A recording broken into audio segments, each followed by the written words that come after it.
Master Chief Derek Lawson's fist cut through the morning air with 15 years of combat power behind it, the kind of punch that had ended bar fights and broken jaws. It never connected. In 3.2 seconds, the most feared instructor at Naval Special Warfare Command was face down in the dirt, his own zip ties binding his wrists, his service weapon disassembled 3 feet away. 282 elite SEALs stood frozen. The woman who just destroyed him looked maybe 25, 5'5", dark curly hair in a tactical bun, no rank insignia, no name tape. She hadn't even broken a sweat. Coronado Naval Base, 0700 hours. The morning that rewrote everything these warriors thought they knew about strength, respect, and the catastrophic price of underestimating the wrong person. If you want to see how this satisfying moment of justice unfolded, subscribe to my channel and follow this story to the very end. Drop a comment telling me what city you're watching from. I want to see how far this story travels. Now let me take you back to the beginning. The Pacific Ocean crashed against the Coronado coastline with the same relentless rhythm it had maintained for 10,000 years. But this morning, something different moved through the salt air, something that would shatter 15 years of carefully constructed authority in less than 3 hours. Master Chief Petty Officer Derek Lawson stood at the edge of the training yard, coffee steam rising into the California dawn, watching his domain with the satisfaction of a king surveying his kingdom. 15 years he had built this reputation. 15 years of being the man nobody crossed.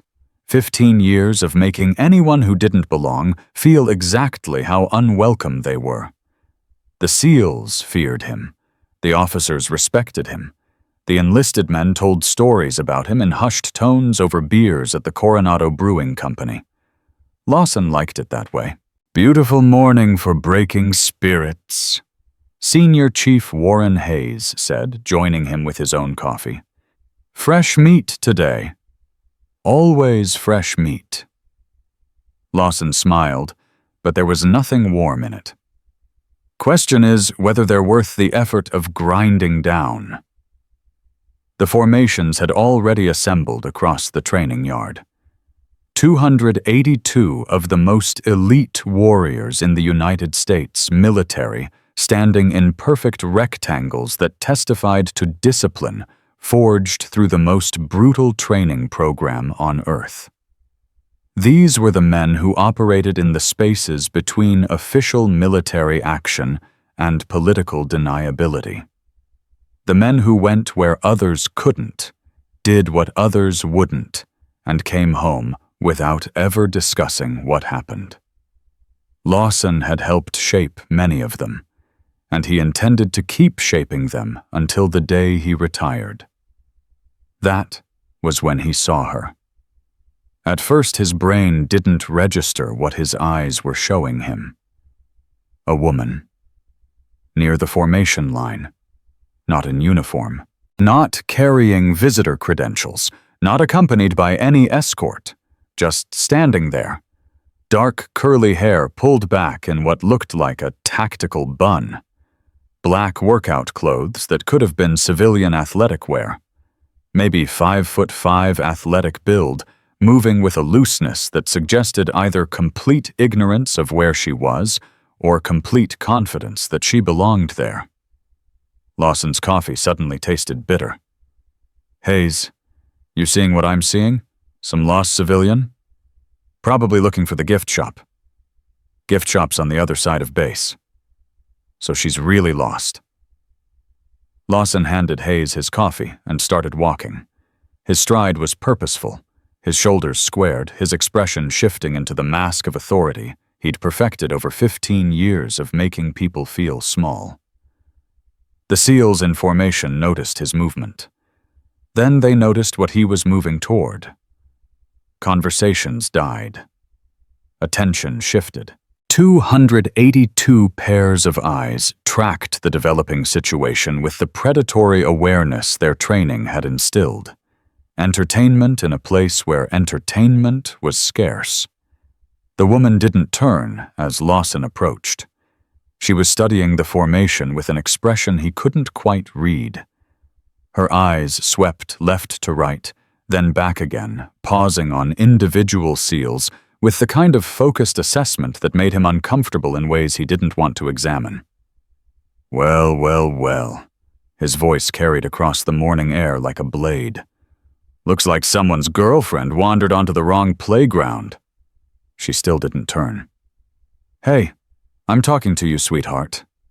Now she turned, slowly, deliberately, like she had all the time in the world, and his authority meant absolutely nothing to her. Dark eyes met his without flinching. Lawson felt something shift in his chest, something that might have been warning if he'd been smart enough to recognize it. This is a restricted training facility. He continued, volume rising to ensure maximum audience. The gift shop is back that way, unless you're here to deliver someone's lunch. Scattered laughter rippled through the formation. Someone wolf whistled. Another voice called out, "Easy on her, Chief. She might cry." More laughter.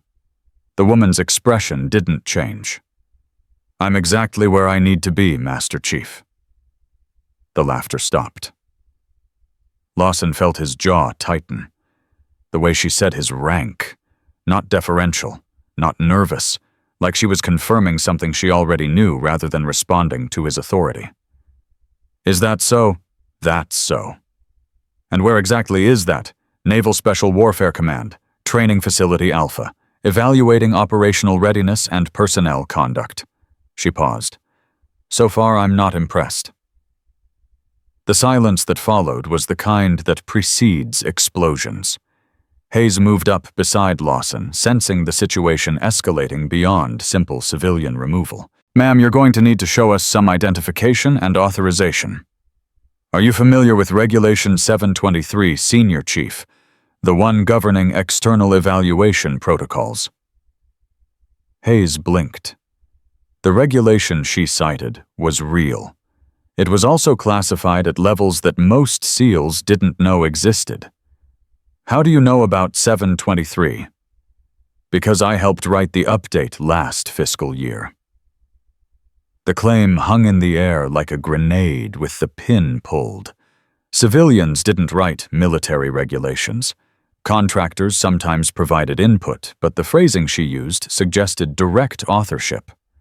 Direct authorship required security clearances that most admirals didn't possess. Lawson's face had shifted from condescension to something darker, something that looked a lot like threatened territory.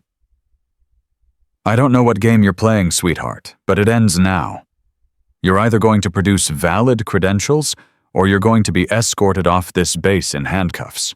I have credentials. I have..." "Then show them." "They need to know. You don't need to know." Someone in the formation inhaled sharply. In 15 years, Lawson had never been spoken to like this. Not by officers, not by civilians, not by anyone who wanted to keep walking without assistance. "You think this is funny. I think this is exactly what I came to evaluate." "And what's that?" "How your leadership responds to unexpected situations. How authority handles challenges.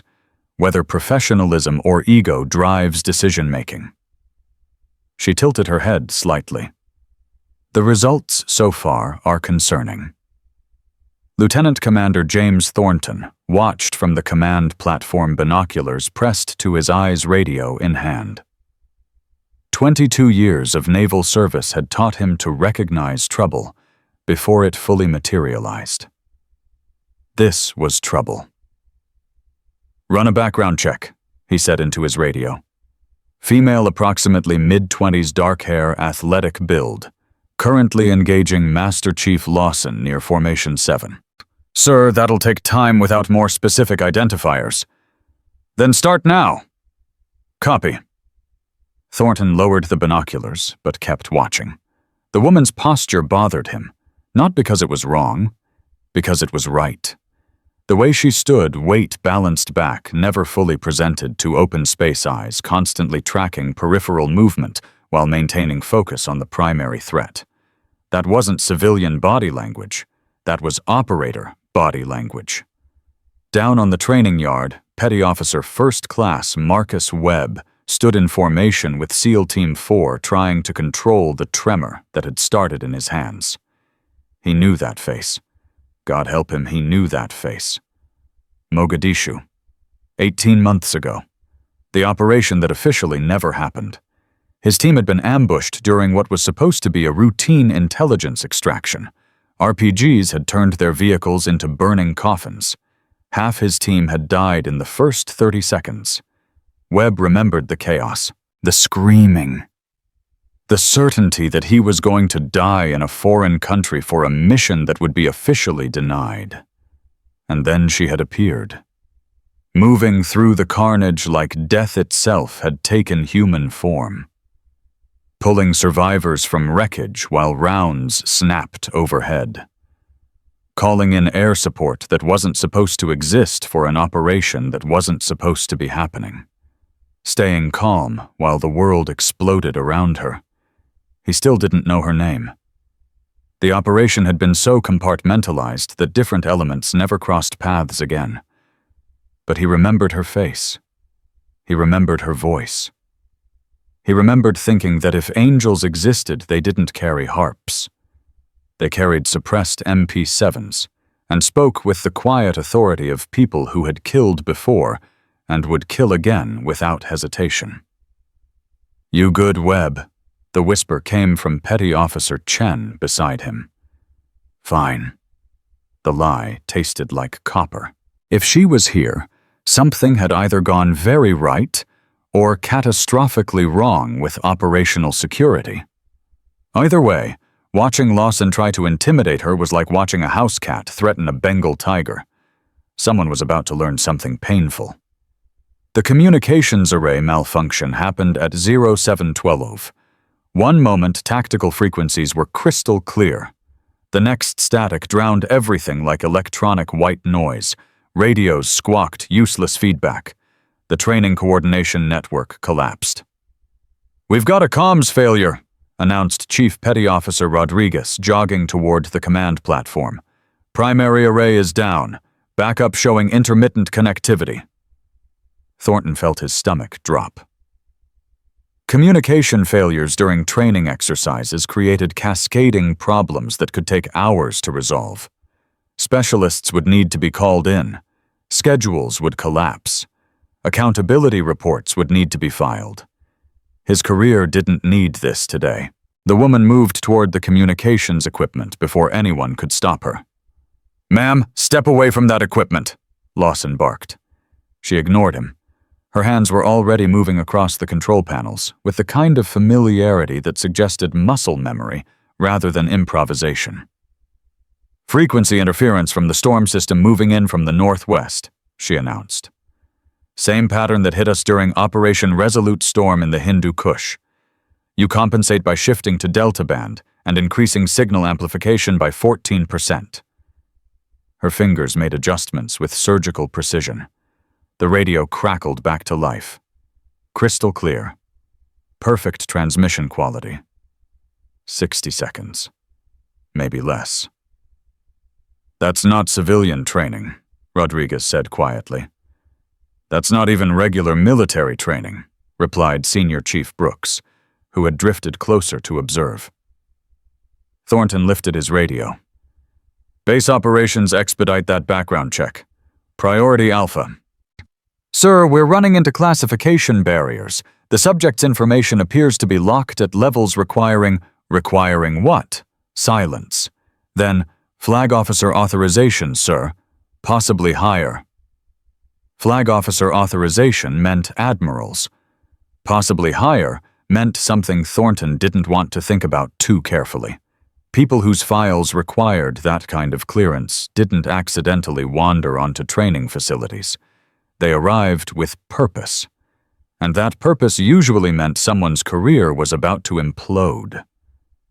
He watched Lawson's face contort through emotions like a slot machine spinning toward bankruptcy.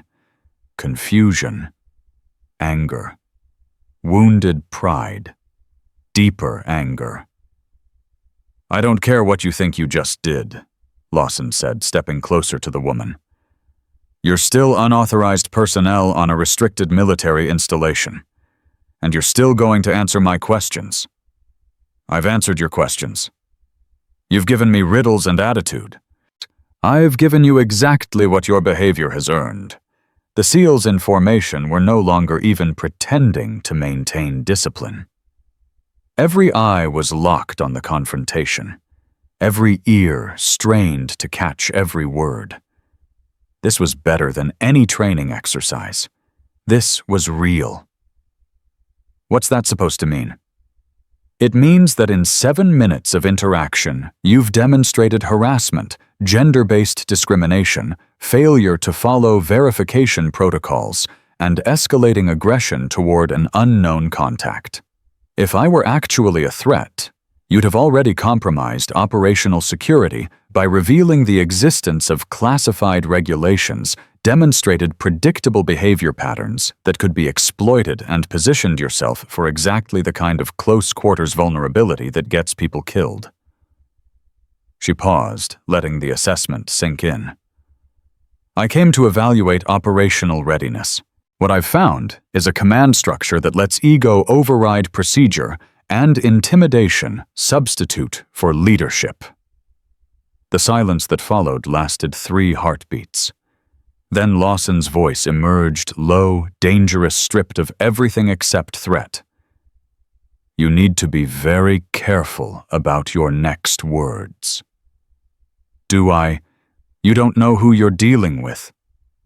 I know exactly who I'm dealing with. Her voice carried that same quiet steel. The question is whether you know who you're dealing with. Hayes stepped forward, trying to de-escalate. Ma'am, whatever authority you think you have, this isn't the way to exercise it. Master Chief Lawson is a 15-year veteran with a pattern of behavior that would trigger immediate investigation in any other command structure. She cut him off without raising her voice. Would you like me to continue with the evaluation, or would you prefer to start addressing the deficiencies I've already identified? Webb watched from formation, every muscle tense with the effort of staying silent. He wanted to scream at Lawson to stand down. He wanted to run over there and salute her and tell everyone what she'd done in Mogadishu. He wanted to do something that would stop this collision course before the impact. But speaking would mean revealing classified information. It would mean admitting he'd been somewhere he wasn't supposed to discuss, doing things he wasn't supposed to remember, saved by someone who officially didn't exist. The Mogadishu operation lived in files that required presidential authorization to access. Everyone involved had been briefed on the consequences of disclosure. Some consequences were legal. Some were the kind that happened in places where people asked questions but never received answers. So Webb stayed silent and watched and prayed that Lawson would do something intelligent for once in his arrogant life. Lawson did not do something intelligent. I've had enough of this, he announced. Hayes contact base security. We're having this individual detained until her identity can be verified through proper channels. I wouldn't do that if I were you. Is that a threat? It's advice, the kind that might save your career if you're smart enough to take it. My career is fine. Your career is approximately 4 bad decisions away from ending. You've already made 3 of them. I'm giving you a chance to not make the 4th. The woman's eyes swept across the assembled SEALs, making contact with dozens of warriors who had operated in every combat zone on Earth. Men who had killed with their hands, their weapons, their intelligence, men who thought they understood what dangerous looked like. Her gaze settled on Webb for just a moment. Something flickered there. Recognition warning. Webb couldn't tell. Then she looked back at Lawson. Make your choice, Master Chief. But understand that once you make it, there's no going back. The physical fitness test began as Thornton's attempt to restore some semblance of normal routine to a morning that had spiraled beyond anyone's control. If this woman insisted on remaining in the training area, then she would participate in training activities. It was a decision born of bureaucratic frustration rather than tactical thinking. A decision that would haunt Thornton for the rest of his career. "Ma'am," announced Master Sergeant Collins, the senior fitness instructor, "if you're going to observe our training, you're going to participate in it. We're running the SEAL Qualification Physical Screening Test this morning." The SQPST represented the highest standard of physical conditioning in the special operations community. 3-mile run in under 21 minutes, 25 pull-ups minimum, 500-meter combat swim with full equipment, standards that eliminated 90% of candidates who attempted SEAL training. The woman nodded. "Acceptable. You understand what you're agreeing to." "I understand." Collins exchanged a look with Lawson that communicated shared anticipation. Finally, something that would put this arrogant civilian in her place. Physical fitness didn't care about attitude or mysterious credentials. It cared about capability. And no woman, regardless of her confidence, was going to match the standards that elite male operators spent years developing. 37 SEALs lined up for the 3-mile run. The woman took a position at the back, neither seeking attention nor avoiding it. Simply present. Simply ready. The starting signal cracked across the morning air. The course wound through Coronado's coastal terrain designed to test endurance, mental toughness, and the will to continue when everything in your body screamed to stop. Hills that burned quadriceps. Sand that stole momentum. Ocean wind that pushed back against every stride. The lead pack established itself within the first quarter mile. Young SEALs with something to prove, pushing hard to establish dominance early.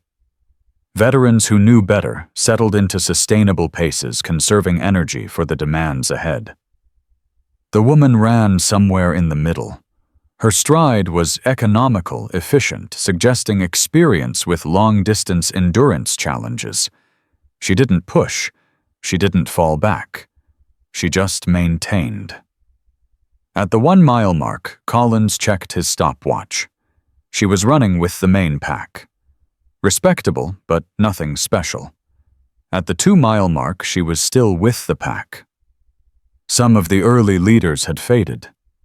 She had not. At the 2.5-mile mark, she began to pull away. "What the hell?" Collins muttered. By the time she crossed the finish line, she was running alone. 18 minutes and 47 seconds. Faster than 80% of the SEALs who had started with her. She wasn't even breathing hard. The pull-up test followed immediately, designed to exploit the muscle fatigue accumulated during the run. Most SEALs struggled to complete the required 25 repetitions after 3 miles of hill running. She completed 32. Perfect form. Controlled movement. No visible strain. The combat swim presented the final challenge. Full battle dress uniform with equipment that added 40 pounds when waterlogged. 500 meters through Pacific waters that didn't care about reputation or authority. She entered the water with practiced efficiency. Her stroke technique revealed extensive experience with combat swimming protocols. She moved through the ocean like she belonged there, like the water was an ally rather than an obstacle. 11 minutes flat. When she emerged from the Pacific, streaming salt water, but breathing normally, the training yard had fallen into a silence that bordered on reverence. "Ma'am," Collins asked quietly, "where exactly did you serve? Places that don't appear on official maps." "What unit? The kind that doesn't exist in any database you have access to." Webb felt his heart hammering against his ribs. Places that don't appear on maps. Units that don't exist. These were phrases that described people like her. People who operated in the spaces between official military action and political deniability. People whose missions were so classified that their existence was denied at congressional level. People who had saved his life in Mogadishu. He couldn't stay silent anymore. The words came out before he could stop them, driven by 18 months of survivor's guilt, and the desperate need to acknowledge what she had done. Mogadishu sends its regards. The woman's composure cracked for the first time. Pain flashed across her features. Genuine, raw, immediate. The kind of pain that came from memories that never fully healed, from operations that cost lives, from decisions that haunted you at 3 in the morning when the world was quiet and the ghosts were loud. She turned to face him. Recognition flickered in her dark eyes. Mogadishu was a long time ago petty officer. Not long enough. The exchange meant nothing to most witnesses, but it meant everything to Thornton, who recognized the coded reference to classified operations in the Horn of Africa region. Operations he wasn't authorized to know existed, let alone discuss. His radio crackled with a transmission that made his blood turn to ice water. "Sir, we're getting pushback from federal agencies on your background check request. They're recommending you terminate the inquiry immediately and await instructions from higher authority." Federal agencies. Instructions from higher authority. Thornton had served 22 years in the United States Navy. He had commanded men in combat. He had made decisions that determined whether people lived or died. But he had never in all those years received instructions that scared him quite as much as the ones coming through his radio right now. "Copy that," he said. "Maintain current posture. No further action without my explicit authorization."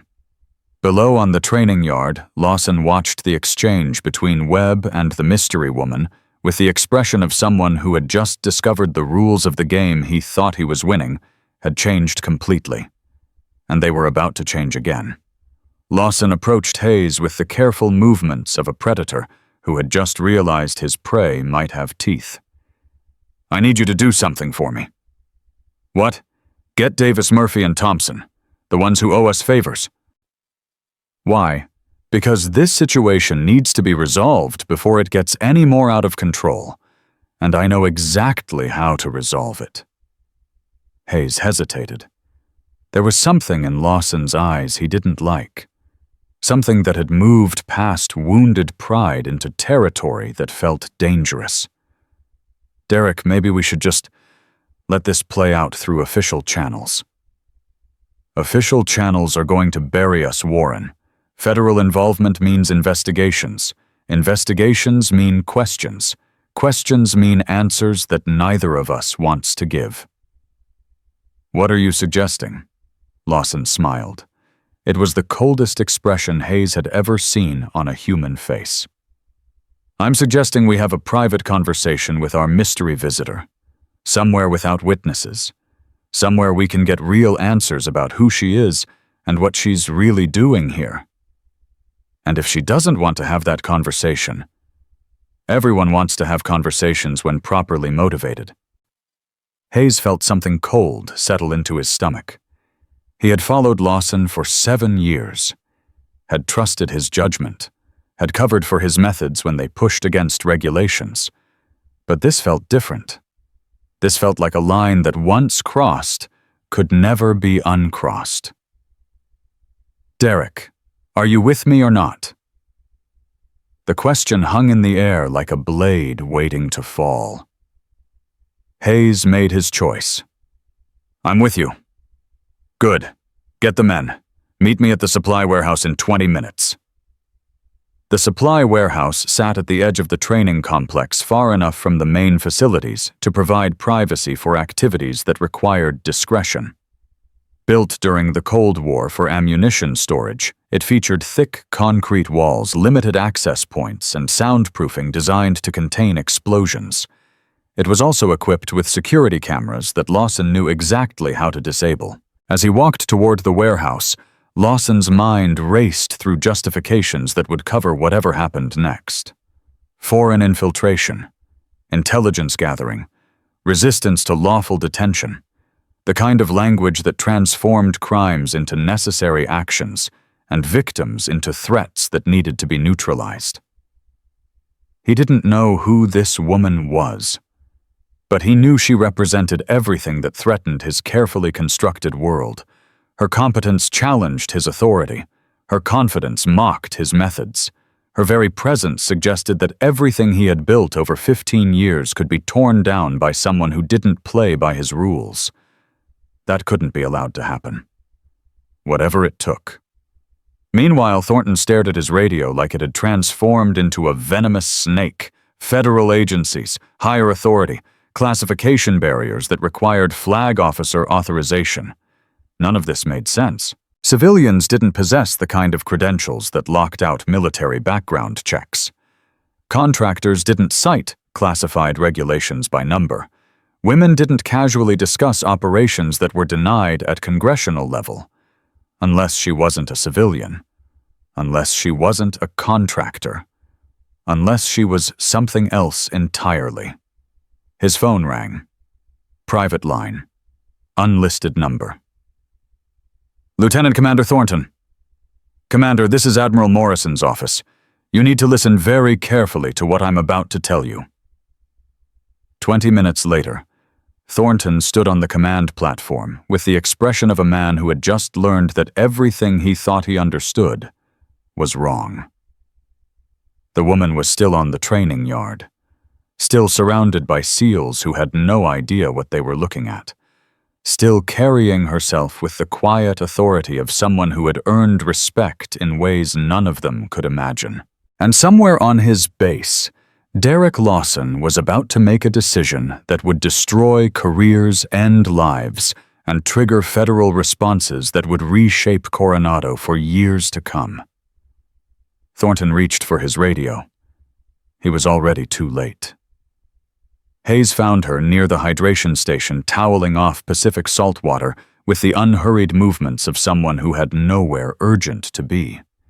His approach was careful, measured, designed to appear helpful rather than threatening. Ma'am, there's been a development with your credential verification. She looked up. Those dark eyes assessed him with the same clinical precision she had demonstrated all morning. Hayes felt transparent, like she could see straight through his rehearsed concern to the ugly machinery turning beneath. What kind of development? Lieutenant Commander Thornton needs to verify some information directly. He's asked me to escort you to the administrative facility for processing. Administrative facility. Standard protocol, ma'am. Shouldn't take more than a few minutes. She didn't move. Her stillness carried a weight that made Hayes suddenly aware of his own heartbeat, his own breathing, his own vulnerability. Which administrative facility? Building 7? Supply and logistics. The warehouse. Hayes felt sweat prickle along his spine. She knew. Somehow she already knew. It's been converted for secure interviews, better privacy for sensitive discussions. I'm sure it has. For a long moment, she simply looked at him. Hayes had the unsettling sensation of being catalogued, evaluated, filed away for future reference. Like she was memorizing everything about him for reasons he didn't want to understand. Lead the way, Senior Chief. Hayes almost argued, almost told her she didn't have to come, almost warned her about what was waiting in that warehouse. But 15 years of following Lawson's lead had carved grooves into his decision-making that were too deep to escape now. He turned and walked. She followed. Webb watched them go from his position near Formation 7. His gut twisted with the certainty that something terrible was about to happen. Chen, yeah, something's wrong. Everything's been wrong since that woman showed up. No, something worse. Webb's eyes tracked Hayes and the mystery woman as they moved toward the edge of the training complex. That's not the direction of any administrative building I know. Chen followed his gaze. Supply warehouse. Why would Thornton conduct a credential interview in a supply warehouse? The question answered itself even as Webb asked it. He remembered Lawson's expression during the confrontation. The wounded pride, the simmering rage, the look of a man who had been publicly humiliated and was calculating exactly how to make someone pay for it. Oh no. Webb, I need to find Lieutenant Commander Thornton, right now. Webb broke formation and ran. The supply warehouse smelled like diesel fuel and old concrete. The woman cataloged every detail as Hayes led her through the entrance. Distance to exits, potential weapons, sight lines, cover positions. The instinctive threat assessment of someone who had survived situations where such calculations meant the difference between breathing and bleeding out. Lawson was waiting inside, flanked by 3 SEALs she didn't recognize: Davis Murphy and Thompson, young enough to be impressionable, old enough to know better, the kind of men who followed orders without asking questions they didn't want answered. "Thank you, Hayes." Lawson's voice echoed slightly in the cavernous space. "Secure the entrance." Hayes moved to comply, and something in his expression told her everything she needed to know about how this was supposed to end. "Gentlemen," she said calmly, "you're making a mistake. The only mistake was letting you walk around this base like you belonged here." Lawson stepped closer, and the 3 SEALs shifted to create a loose perimeter around her. Practiced. Coordinated. The kind of movement that suggested this wasn't their first time cornering someone in an isolated location. "Master Chief, whatever you think is happening here, you're wrong. What I think is happening is that an unidentified foreign agent has infiltrated a United States military installation. What I think is happening is that agent has demonstrated advanced combat training, technical knowledge of classified systems, and familiarity with operational protocols that no civilian should possess." Foreign agent? Russian? Maybe Chinese. The tradecraft is impressive, I'll give you that. But it ends here. She almost laughed. Would have if the situation weren't so dangerous for everyone involved. "You think I'm a spy? I think you're a threat to national security. And I think threats to national security get handled in ways that don't involve lawyers or congressional oversight." The implication hung in the air like smoke from a fire that hadn't quite started burning yet. "You're talking about murder." "I'm talking about neutralizing an enemy combatant who infiltrated a restricted military facility. The paperwork writes itself." Davis shifted uncomfortably. "Master Chief, maybe we should—" "Did I ask for your opinion, Corporal?" "No, Master Chief." "Then maintain your position and let me handle this." The woman's eyes moved across the 5 men surrounding her. Hayes blocking the entrance, Lawson directly in front, 3 SEALs forming a triangle behind. Standard containment formation for a single target. They had numbers. They had positioning. They had the confidence of men who had never lost a fight they intended to win. They had no idea what they were dealing with. "Last chance, Master Chief. Walk away. Pretend this never happened. I'm giving you an exit that doesn't end your career." Lawson smiled. It was the expression of someone who believed he held all the cards. "Sweetheart, you're not in a position to give anyone anything." He reached for his sidearm. The woman moved. Later, when they reviewed what happened, none of the witnesses could agree on exactly what they saw. It was too fast, too fluid, too far outside their experience of how human bodies were supposed to move. Lawson's hand touched his weapon. Then he was on the ground. She had closed the distance between them in the time it took him to blink. Her left hand controlled his weapon arm, redirecting it away from the holster with a grip that sent pain shooting up to his shoulder. Her right hand struck something in his neck that made his vision blur and his knees buckle. The takedown was elegant in its brutality. She used his own momentum against him, redirecting his weight into a spiral that ended with his face pressed against concrete and his arm locked behind his back at an angle that promised permanent damage if he struggled. "Secure him!" Hayes shouted. Davis, Murphy, and Thompson rushed forward. They might as well have been moving through water. She released Lawson and pivoted to face the first attacker. Davis threw a punch that she deflected with her forearm, simultaneously stepping inside his guard and driving an elbow into his solar plexus. He doubled over gasping, and she used his bent position as a fulcrum to throw him into Murphy, who was approaching from her right. The two men went down in a tangle of limbs. Thompson had the presence of mind to create distance, dropping into a combat stance that suggested actual training. She respected that. It wouldn't save him, but she respected it. "You can still walk away from this, petty officer." "Can't do that, ma'am. You're going to get hurt." "Maybe, but I've got orders. Orders from a man who just tried to murder a federal asset. You might want to reconsider whose orders you're following." Thompson hesitated. The hesitation cost him. She closed the distance before he could react, slipping past his guard with a combination of strikes that targeted nerve clusters and pressure points rather than bone and muscle. It was the fighting style of someone trained to incapacitate rather than kill. Precise. Controlled. Devastatingly effective. Thompson hit the ground conscious but unable to move, his nervous system temporarily overwhelmed by pain signals that made his limbs refuse commands. Hayes had drawn his weapon during the chaos. He leveled it at her with hands that shook more than he wanted to admit. "Don't move." She turned to face him.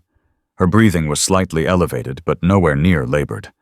The entire engagement had taken less than 20 seconds. "Senior Chief, put the weapon down." "I said don't move. If I wanted you unconscious, you would be unconscious. I'm trying to give you a chance to make a better decision than your Master Chief. You just assaulted 4 Navy SEALs. I just defended myself against 4 men who were preparing to murder me. There's a difference." On the ground, Lawson groaned and tried to push himself up. His arm wasn't broken, but it felt like fire had been poured into every joint from shoulder to fingertip. "Hayes," he gasped. "Shoot her." Hayes's finger tightened on the trigger. "Shoot her now." "Senior Chief." Her voice cut through the chaos with surgical precision. "You have approximately 3 seconds to lower that weapon.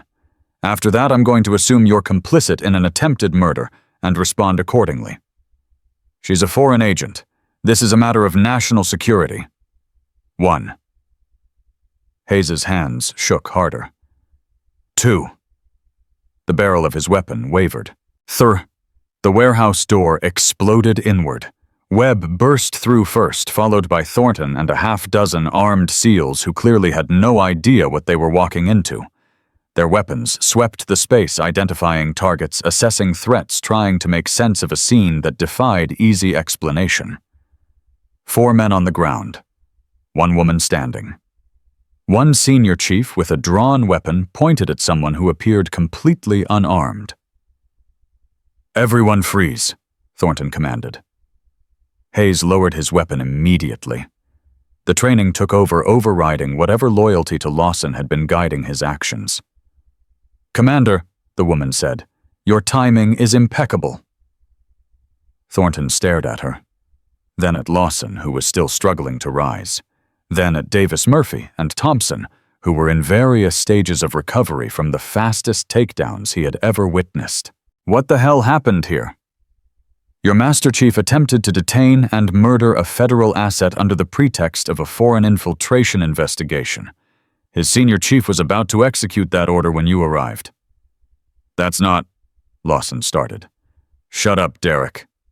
Thornton's voice carried the weight of 22 years of command authority. "I received a very interesting phone call while you were in here playing spy hunter, a phone call from Admiral Morrison's office.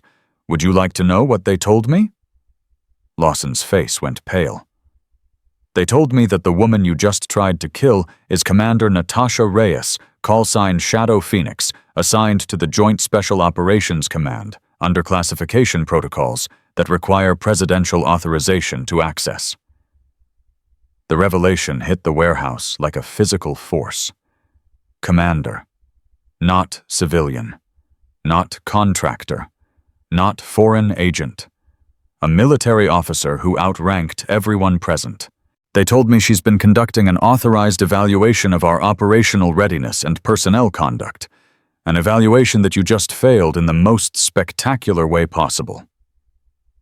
Lawson opened his mouth, closed it, opened it again. No words came out. They told me that if any harm came to her during her time at this facility, the people responsible would face court-martial proceedings under federal jurisdiction, not military jurisdiction. Federal. The kind where military lawyers don't get to protect their own. Hayes dropped his weapon like it had turned to poison in his hands. "Commander Thornton," Reyes said, "I appreciate the cavalry, but I had the situation under control." "I can see that." Thornton looked at the 4 men she had incapacitated.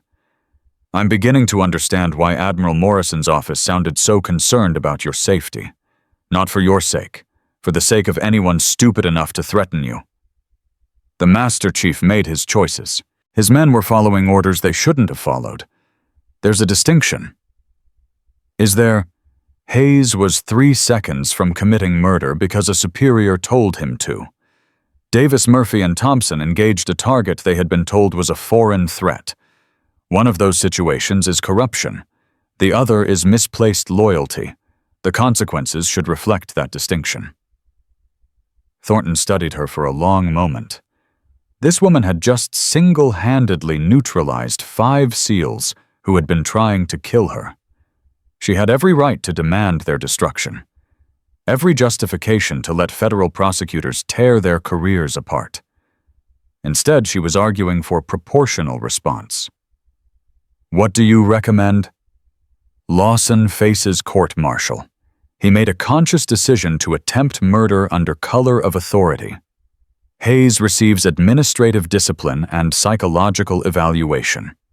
His compliance was driven by institutional loyalty rather than personal malice. The 3 junior SEALs receive retraining and counseling. They were following orders from people they trusted. That's generous.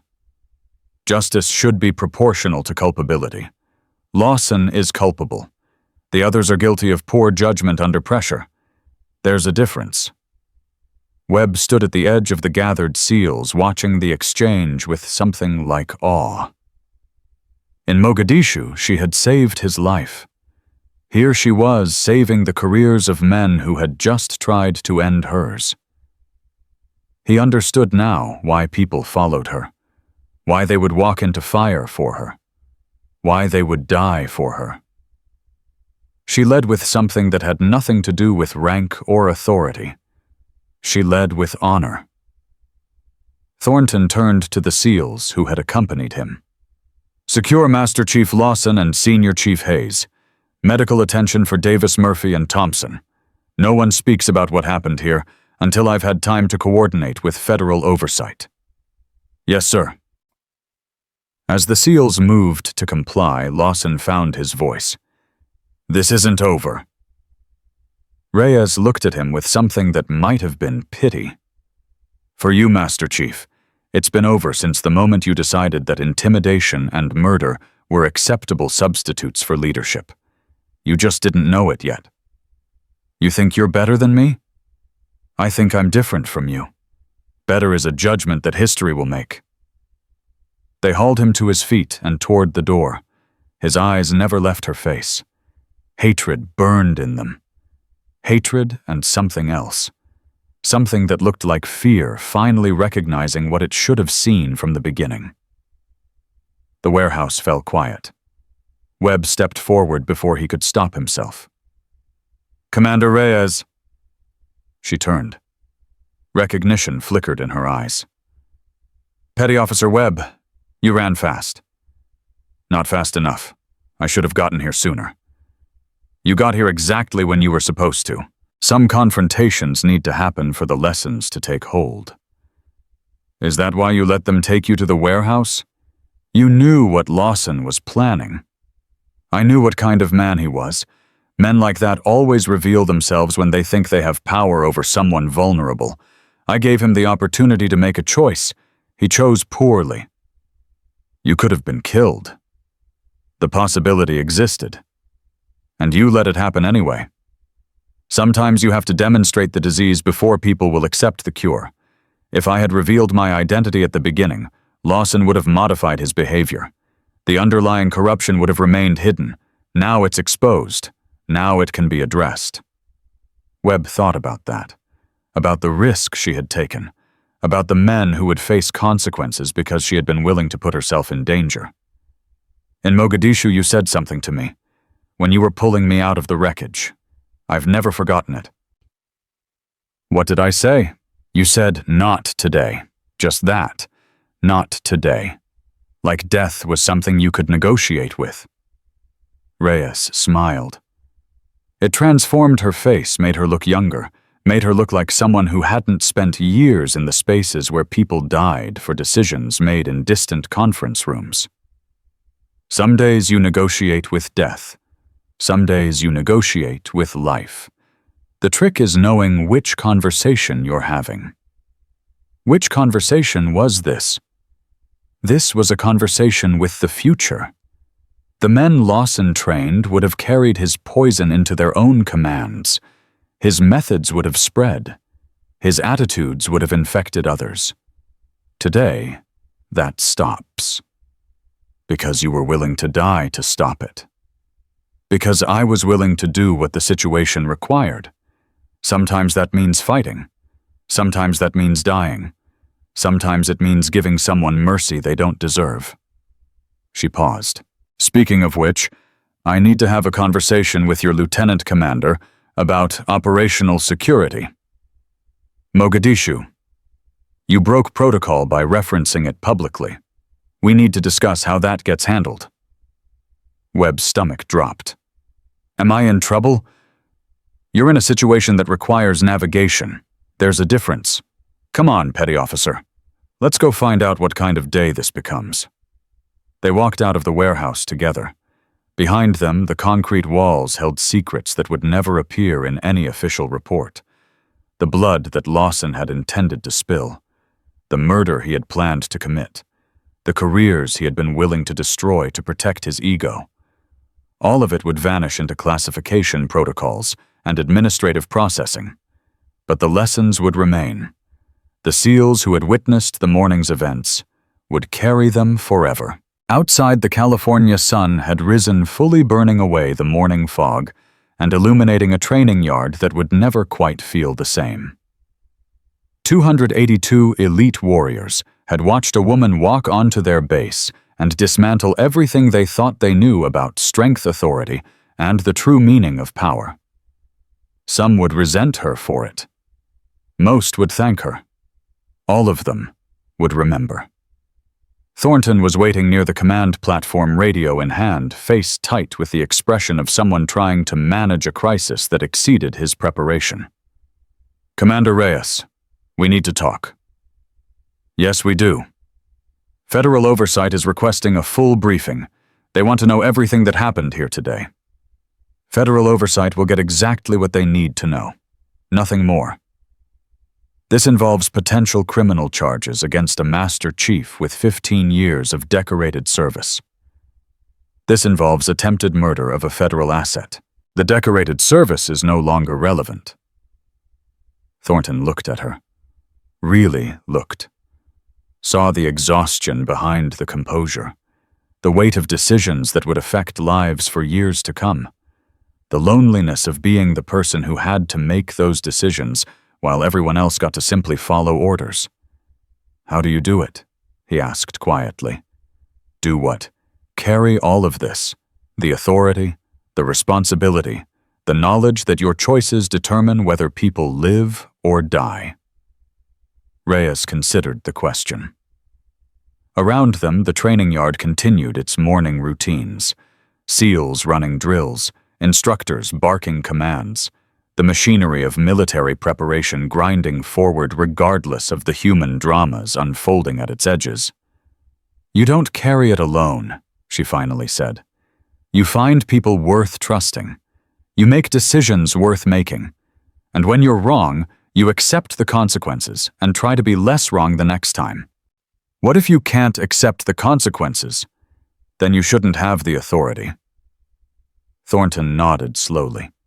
It was the answer he expected. It was also the answer he needed. What happens now? Now we document what happened, file the appropriate reports, let the system do what systems do. And Lawson faces the consequences of his choices, just like everyone else. Some people are going to say you set him up, that you deliberately provoked him into revealing his true nature. Some people can say whatever they want. The truth is simpler. I gave him the opportunity to be a better man. He chose not to take it. That's not entrapment. That's character revelation. The radio in Thornton's hand crackled with an incoming transmission. He listened for a moment, his expression shifting through surprise, concern, and finally something that looked like resignation. "Commander, there's been a development." "What kind of development?" "We're receiving priority traffic from JSOC. They're requesting your immediate return to operational status." Requesting ordering. Reyes closed her eyes for a moment. When she opened them, the brief vulnerability she had shown was gone, replaced by the steel that had carried her through a decade of operations that would never be acknowledged. "What's the mission?" "They didn't say. Just that a helicopter is inbound for extraction, and that you need to be ready for deployment within the hour." "The evaluation?" "Will have to be completed by someone else. They were very clear about that." Webb watched from nearby, close enough to hear, far enough to pretend he wasn't listening. The conversation confirmed what he had suspected since recognizing her this morning. Whatever she had been doing at Coronado, it was never the main event. It was an interlude, a pause between operations that mattered more than training evaluations or personnel assessments. The quiet ones never stopped working. They just changed locations. "Commander Reyes," Webb stepped forward. "Whatever happens next, whatever mission is calling you back, I want you to know something." "What's that, petty officer?" "Mogadishu changed me. What you did that night changed me. I'm not the same person I was before, and I think I'm better for it." "Are you?" "I hope so." Reyes studied him for a long moment. Then she did something that surprised everyone watching. She extended her hand. Webb took it.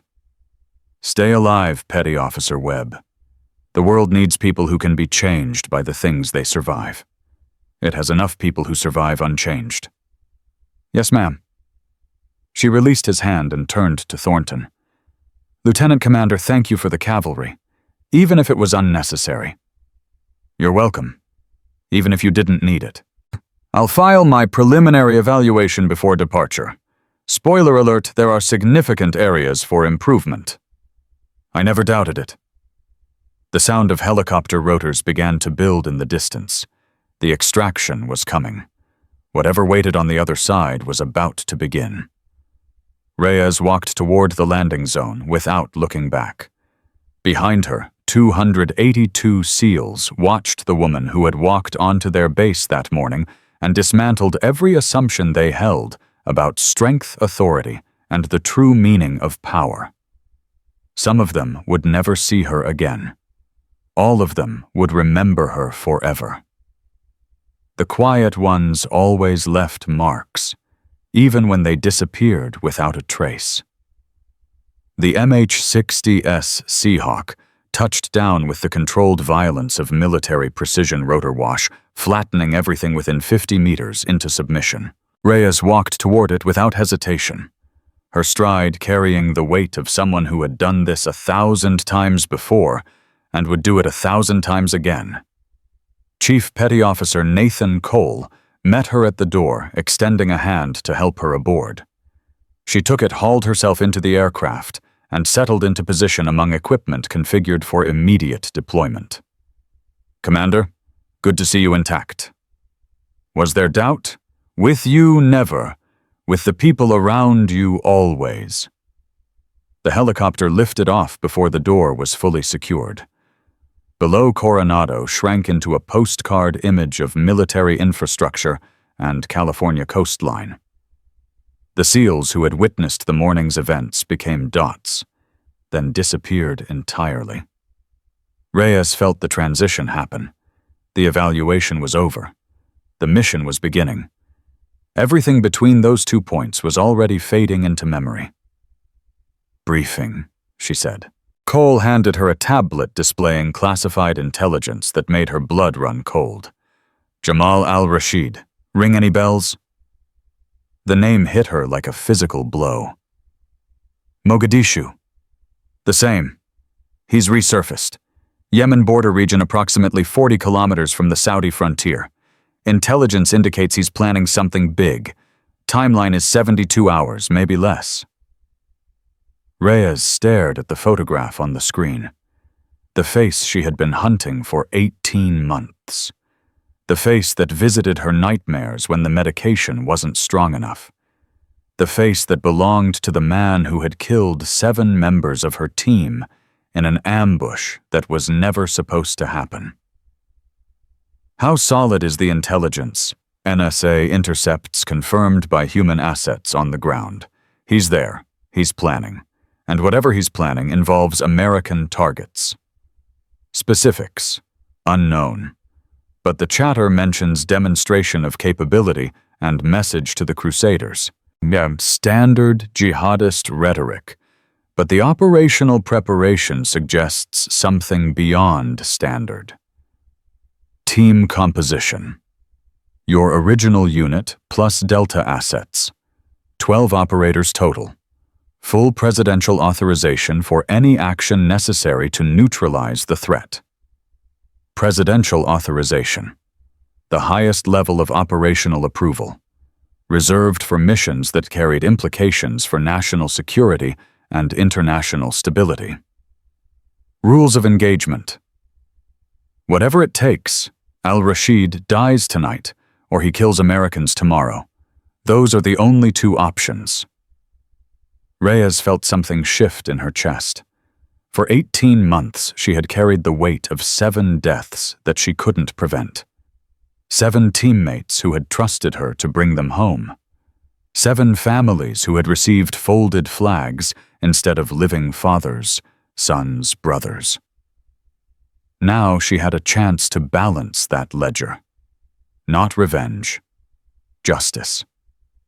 There was a difference. ETA to staging area. 4 hours to the forward operating base in Djibouti. Another 6 to the insertion point. Mission window opens at 0200 local time. Brief me on the compound. Cole swiped to the next screen, displaying satellite imagery and tactical overlays that painted a picture of the challenge ahead. Al-Rashid had chosen his location well. Remote terrain. Civilian populations nearby. Limited approach vectors. The kind of defensive positioning that turned surgical strikes into potential massacres. Main structure here. Secondary buildings here and here. Intelligence suggests 12 to 15 armed combatants plus an unknown number of non-combatants. Women, children, human shields. Al-Rashid's specialty. He learned from the best, or the worst, depending on perspective. Reyes studied the imagery with the practiced eye of someone who had planned dozens of similar operations. Every approach had vulnerabilities. Every defensive position had weaknesses. The trick was finding them before the defenders did. What's the extraction plan?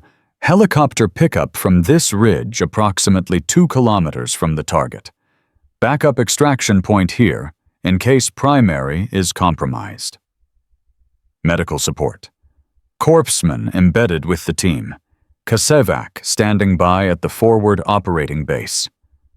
And if things go sideways, Cole's expression told her everything she needed to know about that contingency. Then we improvise. The helicopter banked eastward, leaving American airspace behind. Ahead lay hours of transit, followed by hours of preparation, followed by minutes of violence that would determine whether al-Rashid died or continued his campaign of terror. Reyes closed her eyes, and let the vibration of the aircraft settle into her bones. Mogadishu played behind her eyelids like a film she couldn't stop watching. The explosion that had turned their convoy into burning wreckage.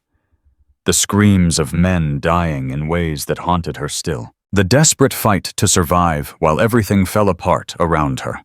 She had pulled Webb from that wreckage, had dragged him through enemy fire while calling in air support that wasn't supposed to exist, had watched 3 of her teammates die because intelligence had been wrong and al-Rashid had been waiting. 7 dead. 3 survivors. 1 woman who had spent 18 months hunting a ghost. Now the ghost had a location. Now the ghost would die.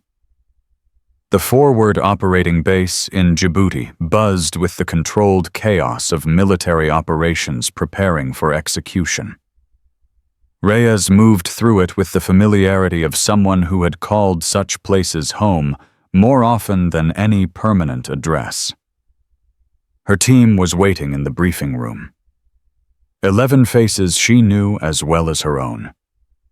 Men who had bled beside her, killed beside her, mourned beside her. Men who understood that what they were about to do would never appear in any history book. "Commander on deck." They rose as one. "Sit down. We don't have time for ceremony." They sat. Reyes activated the tactical display and let the imagery speak for itself. Al-Rashid's compound, the surrounding terrain, the approach vectors, the defensive positions, the civilian complications. "You all know why we're here. 18 months ago, this man killed 7 of our brothers. Tonight, we return the favor." Senior Chief Marcus Torres, her second-in-command, leaned forward. "Rules of engagement. Presidential authorization, whatever it takes. Civilian considerations. Al-Rashid surrounds himself with innocents because he knows we care about them, and he doesn't. We minimize collateral damage where possible. But Al-Rashid dies. That's not negotiable. And if he uses human shields, then we find another way. There's always another way." Petty Officer First Class. Jackson raised his hand. "Commander, what's the intelligence confidence level?" "High. NSA intercepts confirmed by HUMINT. He's there. He's planning something. And whatever it is, it happens within 72 hours. Do we know what? No. But the preparation suggests mass casualty event. American targets. Demonstration of capability." The room fell silent as the implications settled over them. Mass casualty. American targets. The kind of operation that made headlines and changed foreign policy. Questions about the tactical approach. Chief Warrant Officer Reynolds studied the satellite imagery with the practiced eye of a career operator. Insertion point looks exposed. If they have early warning capability, we're walking into a kill zone. They do have early warning capability. Al-Rashid learned from Mogadishu too. He knows how we operate. He knows what we're capable of. He's prepared for us. Then how do we get close enough to matter? Reyes smiled. It wasn't a pleasant expression. We don't follow the playbook he's expecting. We write a new one. She pulled up an alternative approach vector that made several of the operators inhale sharply. "That's insane," Torres said. "That's unexpected, which is why it's going to work. Commander, that approach takes us through terrain that will shred extraction timelines. If things go wrong, we adapt. That's what we do. That's who we are." Reynolds shook his head slowly. "You're asking us to walk into a situation with limited extraction options against a prepared enemy who knows we're coming. I'm asking you to trust me, the way you trusted me in Mogadishu, the way you've trusted me for 5 years of operations that shouldn't have been possible. Mogadishu got 7 of us killed." The words hung in the air like an accusation. Reyes felt them cut deeper than any knife. "Yes, It did. And I've spent 18 months figuring out what went wrong and how to make sure it never happens again. This approach is the result. It's unconventional. It's risky. And it's the best chance we have of killing al-Rashid without joining him in the grave. Torres met her eyes across the tactical display. You really believe this will work? I believe it's the only thing that will work. Al-Rashid has had 18 months to prepare for the conventional approach. He's expecting us to come at him the way we came at him before. He's not expecting this. Because it's crazy. Because it's creative. There's a difference. Jackson leaned back in his chair.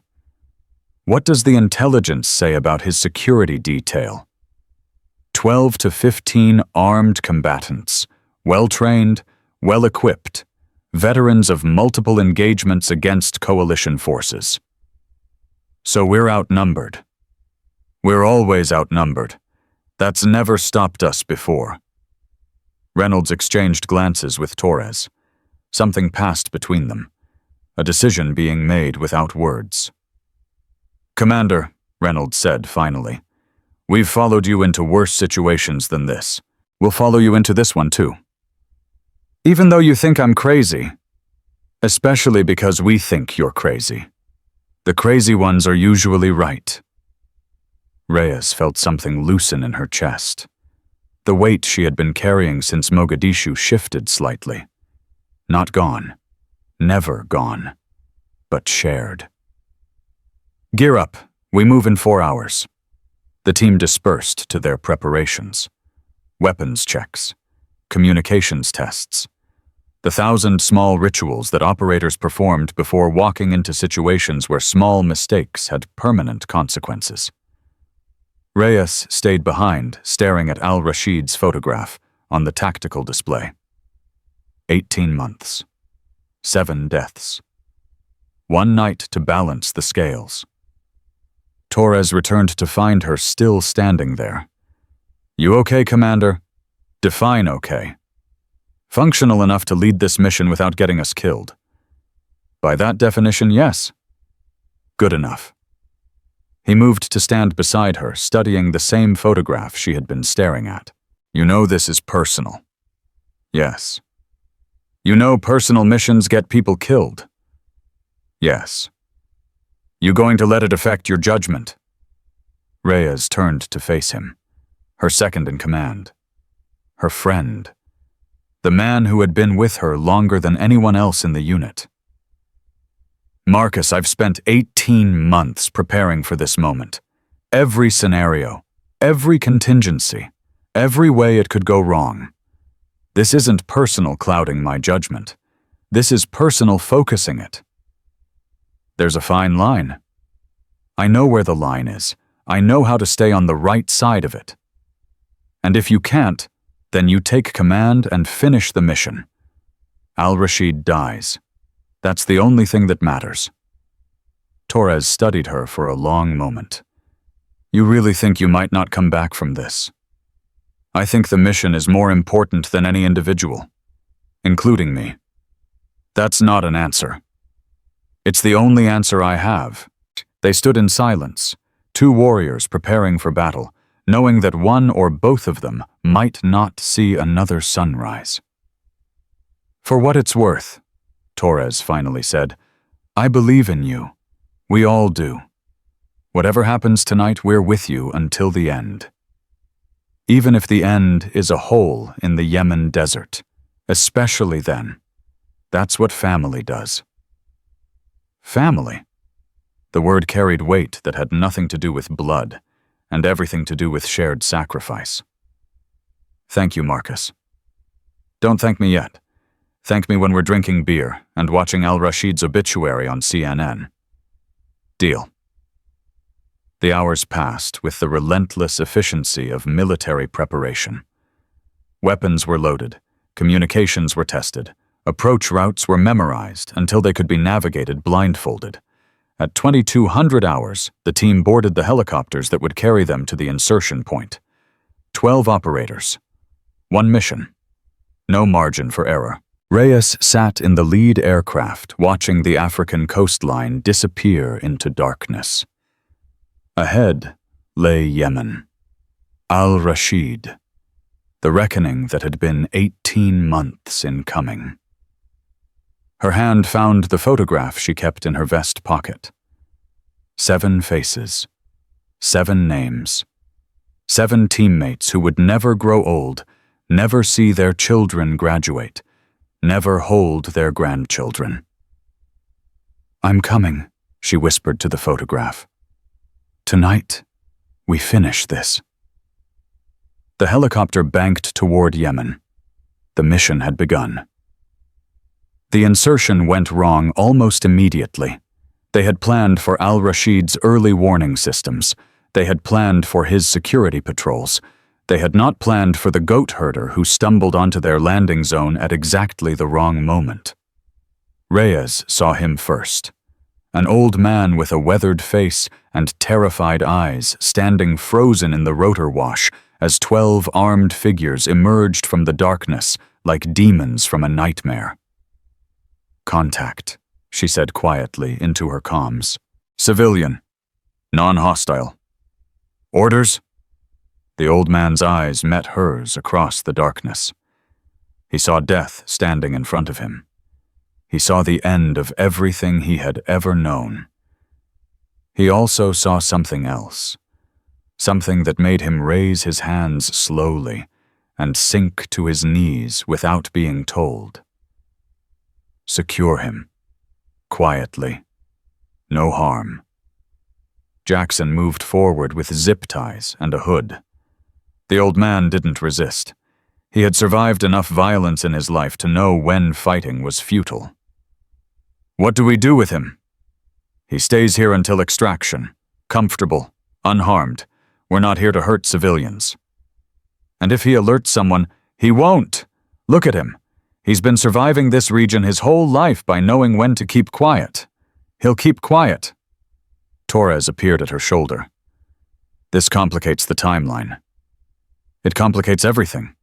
We adapt. The element of surprise was never guaranteed. We proceed as planned. Modified pace, increased caution." And the team moved out, leaving Jackson and one other operator with the old man. 10 remaining, 10 against 15. Worse odds than she'd hoped for. Better than she'd feared. The approach to Al-Rashid's compound took 3 hours instead of the planned 2. Every shadow had to be checked. Every sound had to be evaluated. The terrain was as hostile as the enemy waiting at the end of it. Reyes led from the front the way she always had, the way she always would. Her team flowed behind her like a dark river, each operator knowing exactly where to be and what to do without verbal communication. They reached the observation point at 0147 hours, 13 minutes ahead of the mission window. The compound spread out below them, exactly matching the satellite imagery. Main structure, secondary buildings, the faint glow of lights suggesting activity even at this hour. "Head count," Reyes whispered. "I've got 6 visible. Perimeter patrol pattern consistent with briefing. Interior. Thermal suggests 8 to 10 additional signatures in the main building, 1 isolated signature in the northeast corner. That's our target." Al-Rashid, alone in his quarters, probably sleeping, probably dreaming of the Americans he planned to kill. Secondary buildings. Multiple signatures. Mix of combatants and non-combatants based on size and movement patterns. Children. Confirmed. At least 4 small signatures. Reyes felt the weight of the decision pressing down on her. Children in the kill zone. Innocents who had no part in Al-Rashid's crimes but would die alongside him if this went wrong. "We go surgical. Main building only. No secondary engagement unless absolutely necessary." "What about the perimeter guards? Neutralize silently. 1 at a time. No alarm." Torres moved up beside her. Commander, the approach to the main building takes us within 10 meters of the secondary structures. If anyone raises an alarm, then we deal with it. But we don't fire on buildings containing children unless there's no other option. Even if it costs us the mission, even then. Al-Rashid dies, but not at the cost of becoming him. There's always another way. The words hung in the darkness like a prayer or a promise. Positions, Reyes ordered. The team split into 3 elements. Alpha for perimeter elimination. Bravo for main building assault. Charlie for extraction support and contingency response. Reyes took point on Bravo. 4 operators, including herself. 4 people to enter a building containing 8 to 10 armed combatants and 1 high-value target who had spent 18 months preparing for exactly this moment. The odds were terrible. The cause was just. That would have to be enough. Alpha, execute. The perimeter guards died in silence. Suppressed weapons, expert marksmanship, the kind of killing that happened so fast the victims never knew they were targets. 6 guards, 6 bodies, 0 alarms. Perimeter clear. Bravo, you're green. Reyes moved toward the main building with her team flowing behind her. Every step brought them closer to Al-Rashid. Every heartbeat counted down toward the moment of reckoning. They reached the entrance without incident. The door was reinforced. Heavy. The kind that took time to breach and made noise that carried. Charges. Negative. Too loud. We find another way. Reynolds pointed toward a window on the 2nd floor. Open. Accessible. Risky. There. That's his quarters. I know. You want to go directly to the target. I want to end this before it becomes a firefight that kills children. Reyes made the decision in the space between heartbeats. Cover me. She moved toward the building's exterior with the silent efficiency of someone who had done this more times than she could count. Her hands found holds in the weathered stone. Her body moved upward with the strength of countless hours of training. The window grew closer. Al-Rashid waited on the other side. 18 months of hunting were about to end. Reyes reached the window ledge and paused, listening. Inside, the sound of breathing. Steady. Rhythmic. The breathing of someone asleep. She eased herself through the opening weapon, ready, every sense straining for the threat that could come from any direction. The room materialized around her, sparse, functional, the quarters of a man who had traded comfort for security. And there, on a mattress against the far wall, lay Jamal al-Rashid, the architect of Mogadishu, the killer of her teammates, the monster who had haunted her nightmares for 18 months.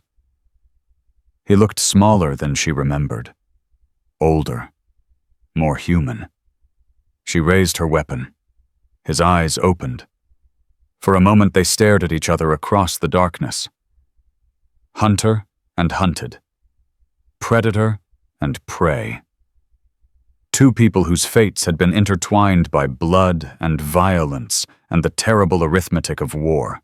I knew you'd come, he said. His English was accented but clear. I've been waiting. Then you know how this ends. I know how everything ends. The question is what happens before.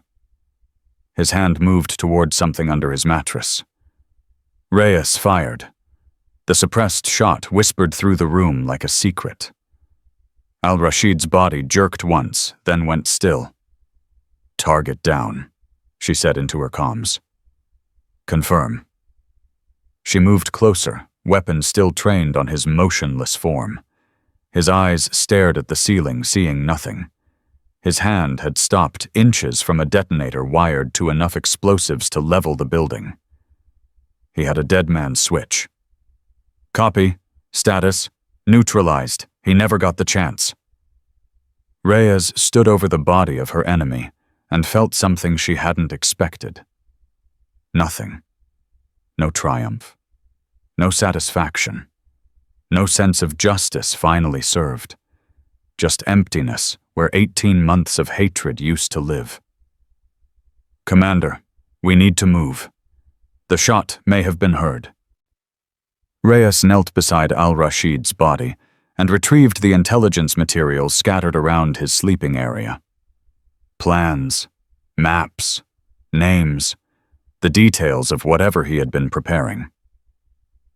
"Jackpot," she said. "We've got everything. Exfil in 5. She took one last look at the man who had killed her teammates, the man she had hunted across half the world, the man who would never hurt anyone again. "For Mogadishu," she whispered. Then she turned and moved toward the window. The extraction went smoothly, no pursuit, no complications. The team melted into the darkness as efficiently as they had emerged from it. By the time al-Rashid's people discovered his body, the Americans were already airborne, racing toward the sunrise and the safety of friendly airspace.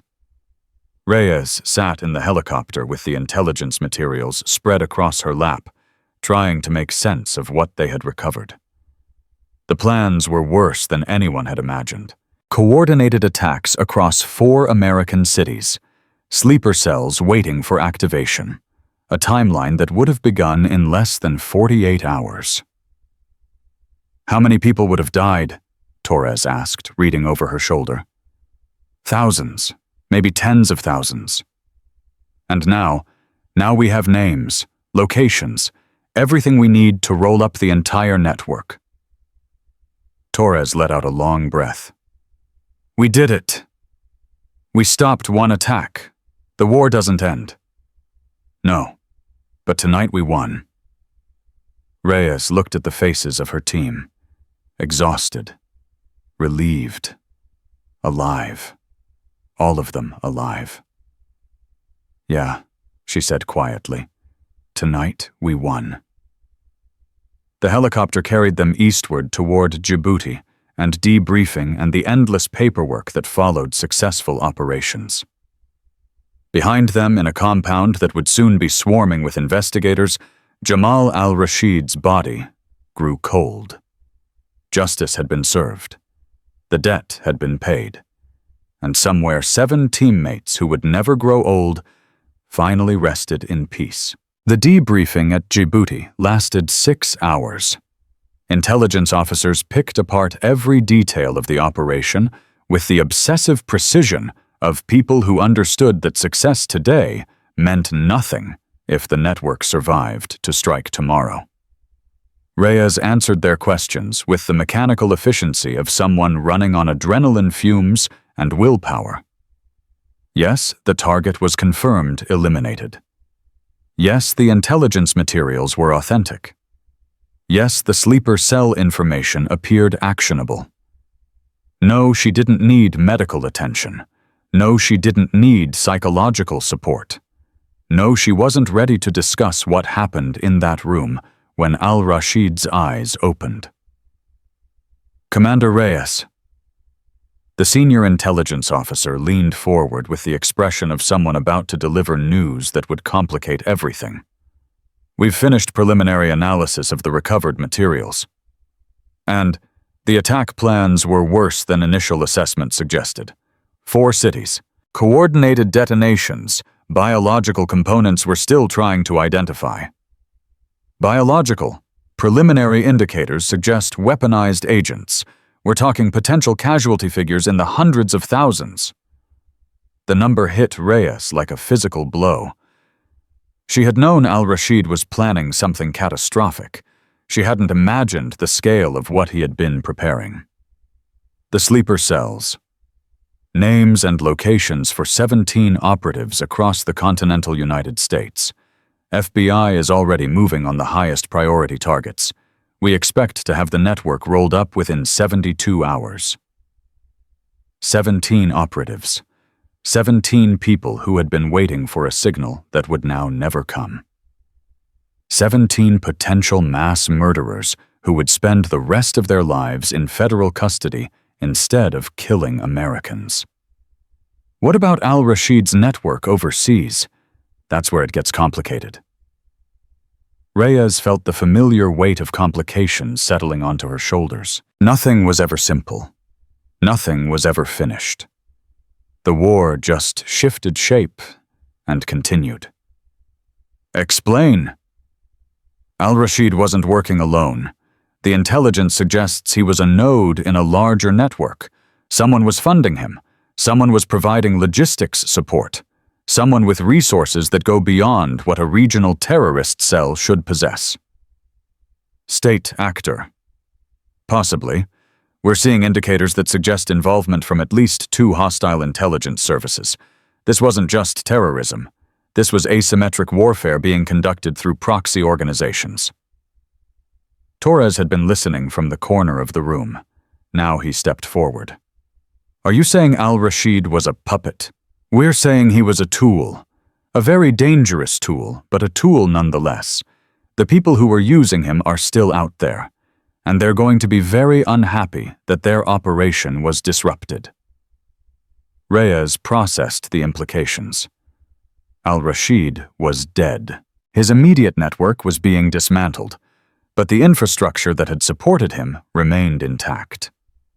What's the threat assessment? High. We're recommending enhanced security protocols for everyone involved in the operation, including you, Commander. I can take care of myself. With respect, the people we're dealing with have resources that make al-Rashid look like an amateur. State-level intelligence capabilities, professional assassination teams, the kind of reach that can find anyone anywhere. Is that supposed to scare me? It's supposed to make you cautious. You just killed their most valuable asset. They're going to want payback. Reyes stood signaling that the debriefing was over as far as she was concerned. Let them come. I'll be waiting. She walked out of the briefing room before anyone could argue. Torres caught up with her in the corridor. You okay? Define okay. Functional enough to recognize when you're being stupid. Reyes stopped walking. What's that supposed to mean? It means you just told a room full of intelligence professionals that you don't care about state-level threats against your life. That's not courage, Natasha. That's exhaustion talking. She turned to face him, her second in command, her friend, the man who had followed her into hell and back more times than either of them could count. What do you want me to say, Marcus? That I'm scared, that 18 months of hunting al-Rashid has left me running on empty, that killing him didn't feel like I thought it would. I want you to say you're human, that's all. I'm human. I'm also tired, and I want to go home. Home doesn't exist for people like us. You know that. Then I want to go somewhere that isn't here. Somewhere I can sleep without seeing his face every time I close my eyes. Torres was quiet for a long moment. It doesn't go away. You know that, too. I know. But maybe it gets quieter. Maybe. And they stood in the corridor, 2 warriors who had just won a battle, but knew the war would never truly end. What happens now? Torres asked. Now we go back to Coronado. I finish my evaluation report. Lawson faces court-martial. The world keeps turning. And the state actors who were backing al-Rashid. Someone else's problem, at least for now. You really believe that? Reyes didn't answer. They both knew she didn't. The flight back to the United States took 14 hours. Reyes spent most of it staring out the window at clouds that looked like cotton stretched across infinity. Her phone buzzed with a message from an encrypted channel she rarely used. Congratulations on the successful operation. Your country owes you a debt that can never be repaid. Admiral Morrison. She read the message twice, then deleted it. Debts that couldn't be repaid. That was the currency of her profession.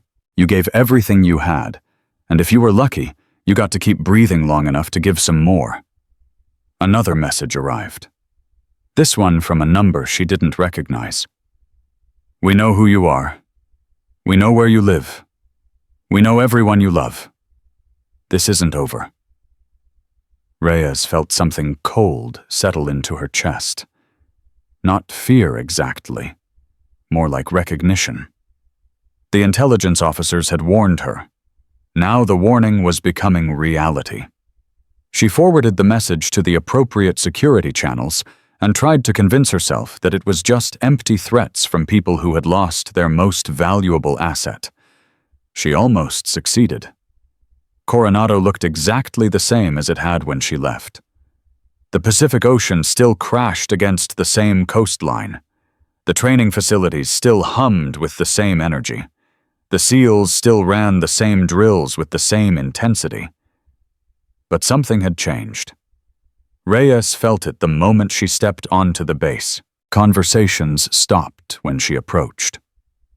Eyes followed her movements with a mixture of respect and curiosity that hadn't been there before. The story of what happened in the warehouse had spread. "Commander Reyes," she turned to find Lieutenant Commander Thornton approaching with a file folder in his hands and an expression that suggested complicated news. "Lieutenant Commander, what's the status?" "Lawson's court-martial is scheduled for next month. Hayes has accepted administrative discipline and psychological evaluation. Davis, Murphy, and Thompson have completed their retraining and returned to duty. And the 3 SEALs who were involved. They've requested to speak with you, privately." Reyes felt a flicker of something that might have been surprise. "Why?" They wouldn't say, but they've been asking every day since you left. "Where are they?" "Waiting in the briefing room, if you're willing to see them." Reyes considered refusing. She had no obligation to these men. They had participated in an attempt on her life even if they had been following orders they believed were legitimate. But something in Thornton's expression told her this was important. "Lead the way." Davis, Murphy, and Thompson stood at attention when she entered the briefing room. Their faces carried the weight of men who had spent the past week confronting the consequences of their choices. At ease. They relaxed, but only slightly. "You wanted to see me." Davis stepped forward as the apparent spokesman for the group. "Ma'am, we wanted to apologize. What happened in that warehouse was wrong. We should have questioned the orders. We should have recognized that something wasn't right. We didn't, and you could have died because of our failure." Reyes studied him carefully. The words sounded rehearsed, but the emotion behind them was genuine. "You were following orders from a superior you trusted. That's not a crime." It felt like one. "It should. That's how you know you're still human." Murphy spoke next. "Ma'am, we heard about what you did. The operation in Yemen. Stopping the attack that would have killed all those people. Classified information travels fast. SEALs talk, especially about people who've earned respect. Is that what this is about?" "Respect?" Thompson finally found his voice. "Ma'am, we came here because we wanted you to know that we understand now. What real leadership looks like. What real strength looks like. We spent years following Lawson because we thought intimidation was the same as authority. You showed us the difference. In a few hours. In a few hours. Some lessons don't take long when the teacher is good enough." Reyes felt something shift in her chest. These men had tried to help kill her. Now they were standing in front of her vulnerable and honest, asking for something she wasn't sure she could give. "What do you want from me?" Davis met her eyes directly. "Nothing, ma'am. We just wanted you to know that what happened changed us, made us better, and if there's ever anything we can do to earn back the honor we lost that day, we're ready. Honor isn't earned back. It's rebuilt. One decision at a time." "Yes, ma'am." "You want to rebuild, start by being the kind of leaders who would never follow those orders in the first place. Be the people who recognize when authority becomes corruption. Be the SEALs who protect the innocent instead of threatening them." "Yes, ma'am." "Now get out of here. You've got training to complete." They filed out, but Davis paused at the door. "Ma'am, for what it's worth, I'm glad you came back." "So am I, Corporal. So am I." Webb was waiting outside when she emerged from the briefing room. "Commander?" "Petty Officer, you have a habit of appearing when I don't expect you." "Occupational hazard. Can we talk? We are talking. Privately." Reyes considered the request. Webb had taken risks for her, had broken classification protocols to acknowledge their shared history, had run to find help when he suspected she was in danger. "Walk with me." They moved toward the waterfront where the Pacific Ocean provided enough ambient noise to defeat casual eavesdropping. "What's on your mind?" "The message you received. The threat." Reyes stopped walking. "How do you know about that?" "I have friends in signals intelligence. They flagged it as soon as it came through." "That's classified information." "Yes, ma'am, it is." "You could lose your career for accessing it." "I could lose a lot more than that. But you saved my life in Mogadishu. I figure that buys some reciprocal concern." Reyes studied him carefully. The earnest expression, the genuine worry, the willingness to risk everything for someone who had done the same for him. "What do you know?" "The message originated from a server cluster in Moscow, routed through proxy networks in 6 countries. The tradecraft is consistent with SVR operations." "Russian intelligence?" "Yes, ma'am. They're not happy about al-Rashid. Apparently he was more valuable to them than anyone realized."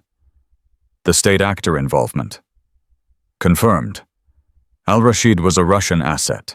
They were using him to destabilize American interests in the region and create conditions for expanded influence. And now they want revenge. Now they want to make an example, show anyone else who might consider interfering with their operations that there are consequences." Reyes felt the cold weight in her chest grow heavier. Russian intelligence services didn't make empty threats. They followed through with professional precision and plausible deniability. "What's the threat assessment?" "Serious. They've already identified your family members, your former addresses, your known associates." "I don't have family." "You have teammates, friends, people you care about. Torres, Cole, Reynolds, Jackson, the men who had followed her into Yemen and brought her home. They would target my team. They would target anyone who matters to you. That's how they operate. Make the cost personal. Make it hurt." Reyes stared at the Pacific Ocean, watching waves crash against rocks that had endured for millennia. The water didn't care about Russian intelligence services or terrorist networks or the endless war that consumed everyone who entered it. The water just kept moving. "What do you recommend?" "Enhanced security for your team members, counterintelligence monitoring for threat indicators, and maybe consider disappearing for a while." "Disappearing. You've done it before. Mogadishu wasn't your first black operation. You know how to become invisible when necessary." "Running isn't my style." "Neither is getting your teammates killed because you were too proud to take precautions." The words hit harder than she expected. Because Webb was right, This wasn't just about her anymore. The people who wanted revenge would hurt everyone around her to make their point. "I'll take it under advisement." "That's not good enough, Commander." "It's all I've got right now, Petty Officer." Webb's expression hardened. "Permission to speak freely. Granted. You spent 18 months hunting al-Rashid because he killed your teammates. Now you're willing to let the same thing happen again because you're too stubborn to admit you need help. That's not strength. That's ego. And ego gets people killed." The accusation hung in the air between them. "Are you finished?" "No, ma'am. I'm not. You saved my life. You gave me a future I didn't think I was going to have. I'm not going to stand by and watch you throw yours away because you think you're invincible." I don't think I'm invincible. Then act like it. Take the threat seriously. Let people help you. Reyes was quiet for a long moment. The waves continued their endless assault on the rocks. The sun continued its journey toward the horizon. The world continued turning regardless of the drama playing out on its surface. You really care about this. I really care about you, Commander. We all do. Why? Because you're worth caring about. Because you lead with honor instead of fear. Because you give second chances to people who don't deserve them. Lawson didn't get a second chance. Lawson tried to murder you. The others made mistakes. There's a difference. Reyes thought about Davis Murphy and Thompson, the apology they had offered, the genuine desire to be better than they had been. Maybe there is. So what are you going to do? I'm going to finish my evaluation report. I'm going to testify at Lawson's court-martial, and I'm going to let the counterintelligence people do their jobs. And if the Russians make a move, then I'll deal with it, the way I've dealt with everything else. Alone. Not alone, not anymore. Webb's expression softened slightly. That's all I needed to hear. Good. Now get back to your duties before someone notices you've been gone. Yes, ma'am. He turned to leave, then paused. Commander, one more thing. What? Welcome home. The words carried warmth that had nothing to do with California sunshine. Thank you, Petty Officer. It's good to be back. Webb disappeared around the corner of a building, leaving Reyes alone with the ocean and her thoughts. Home. She had told Torres that home didn't exist for people like them. Maybe she had been wrong. Maybe home wasn't a place. Maybe it was people who cared whether you lived or died. Her phone buzzed with another message. Evaluation report due in 48 hours. Looking forward to your findings. Admiral Morrison. Reyes smiled despite everything. Work never ended. Threats never disappeared. The war never stopped. But somewhere in the middle of all that darkness, there were moments of light. Teammates who became family. Enemies who became lessons. Strangers who became friends. She started walking back toward the administrative building where a report waited to be written and a court-martial waited to be influenced. Lawson would face justice. The SEALs would learn from what happened. And Commander Natasha Reyes would continue doing what she had always done, leading from the front, fighting for what mattered, and never ever letting the bastards win. The evaluation report took her 3 hours to write. 15 pages of detailed observations, recommendations, and findings that would reshape training protocols at Coronado for years to come. She submitted it at exactly 23:47 hours, then sat in her temporary quarters and stared at the wall for a long time. Al-Rashid was dead. His network was being dismantled. The attack he had planned would never happen. But the Russians were angry. The war was continuing.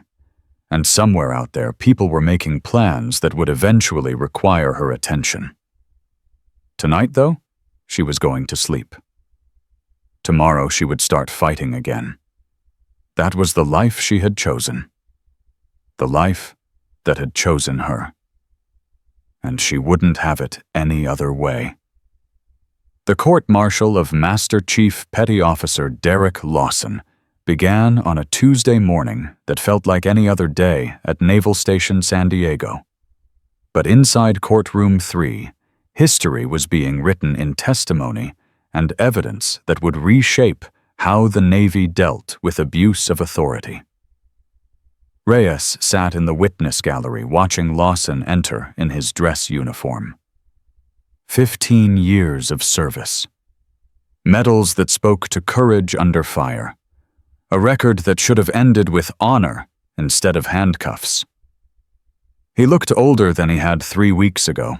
The arrogance that had defined him was gone, replaced by something that might have been resignation, or might have been hatred buried beneath layers of military discipline. Their eyes met across the courtroom. Lawson looked away first. "All rise." The military judge took her seat with the practiced efficiency of someone who had presided over hundreds of similar proceedings. Captain Margaret Chen had a reputation for fairness that bordered on ruthlessness. She didn't care about rank or reputation. She cared about truth. This court-martial is convened to hear charges against Master Chief Petty Officer Derek Lawson, United States Navy.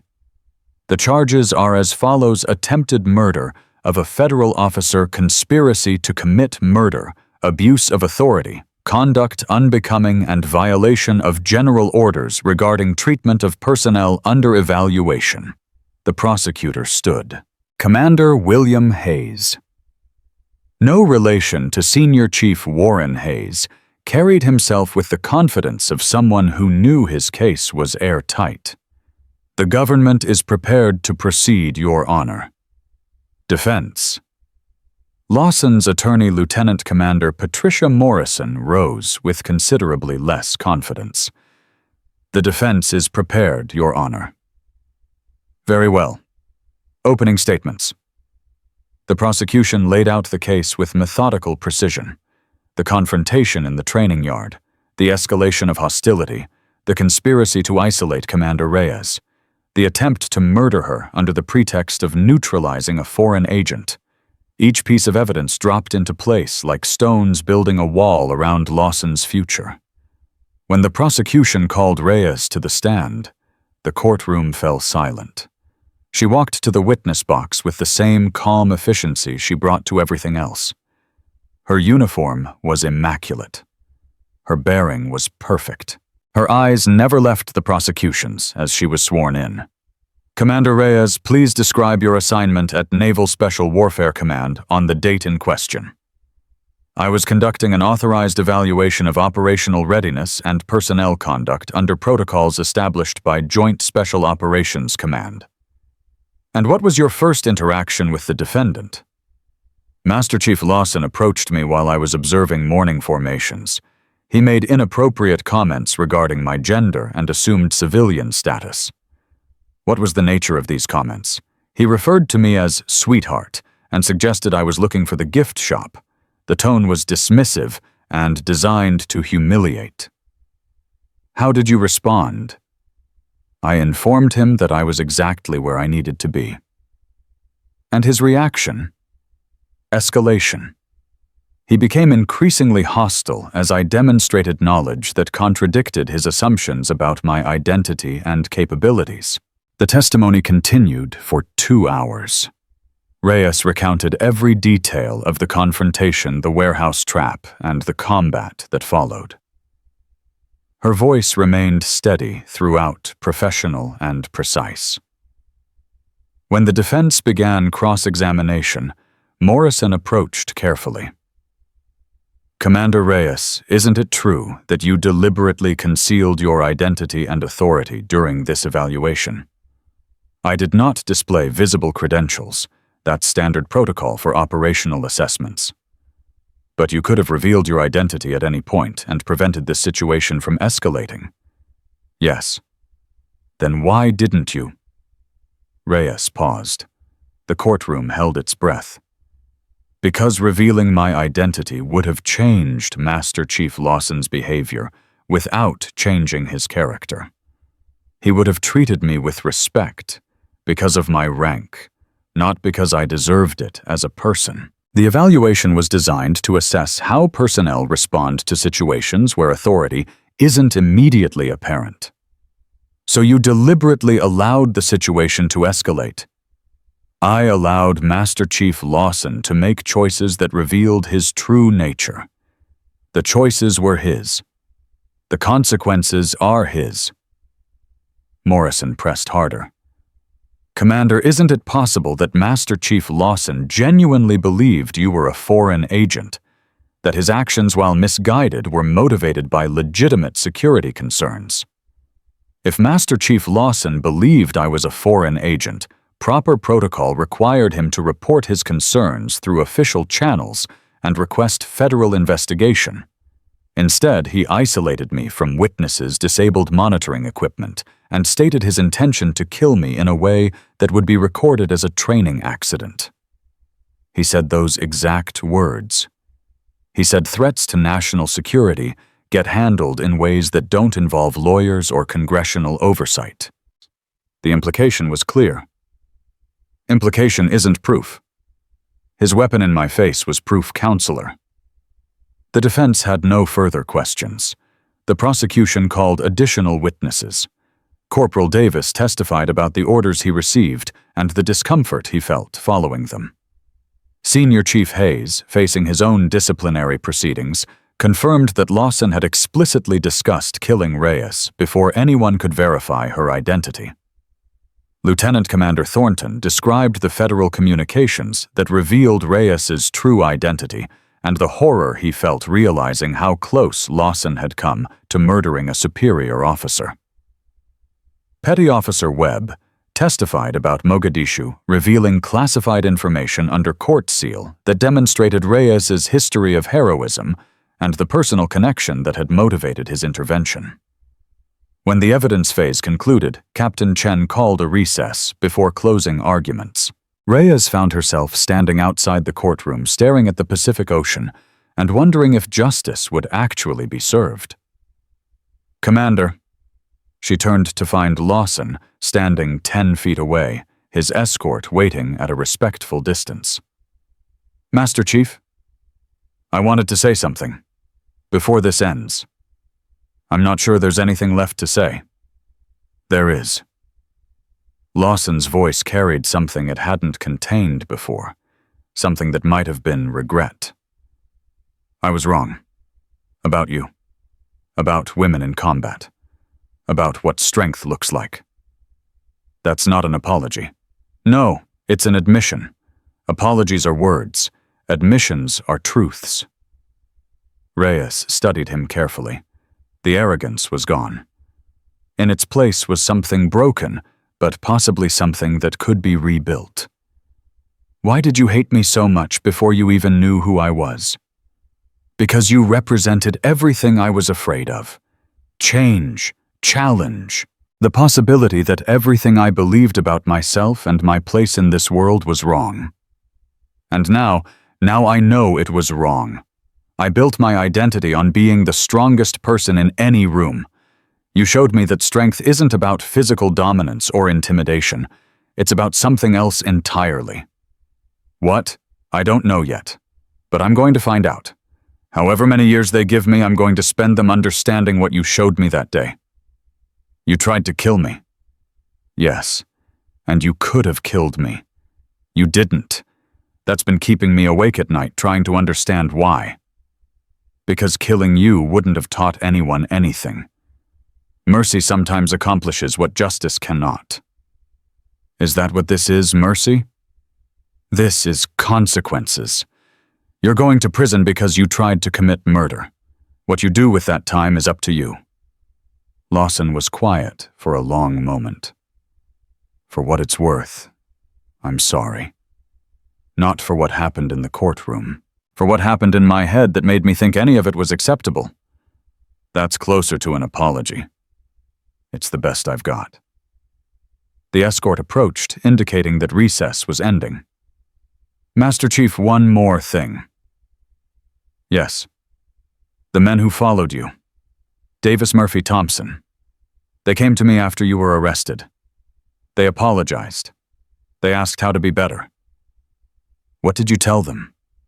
"I told them to be the kind of leaders who would never follow those orders in the first place." Lawson nodded slowly. "Good advice. Maybe you should have taken it 15 years ago. Maybe I should have." They led him back into the courtroom. Reyes followed a moment later, taking her seat in the gallery as closing arguments began. The verdict came 3 hours later. Guilty on all counts. The sentence came the following day. 25 years in military prison. Dishonorable discharge. Forfeiture of all pay and allowances. Reduction in rank to E1.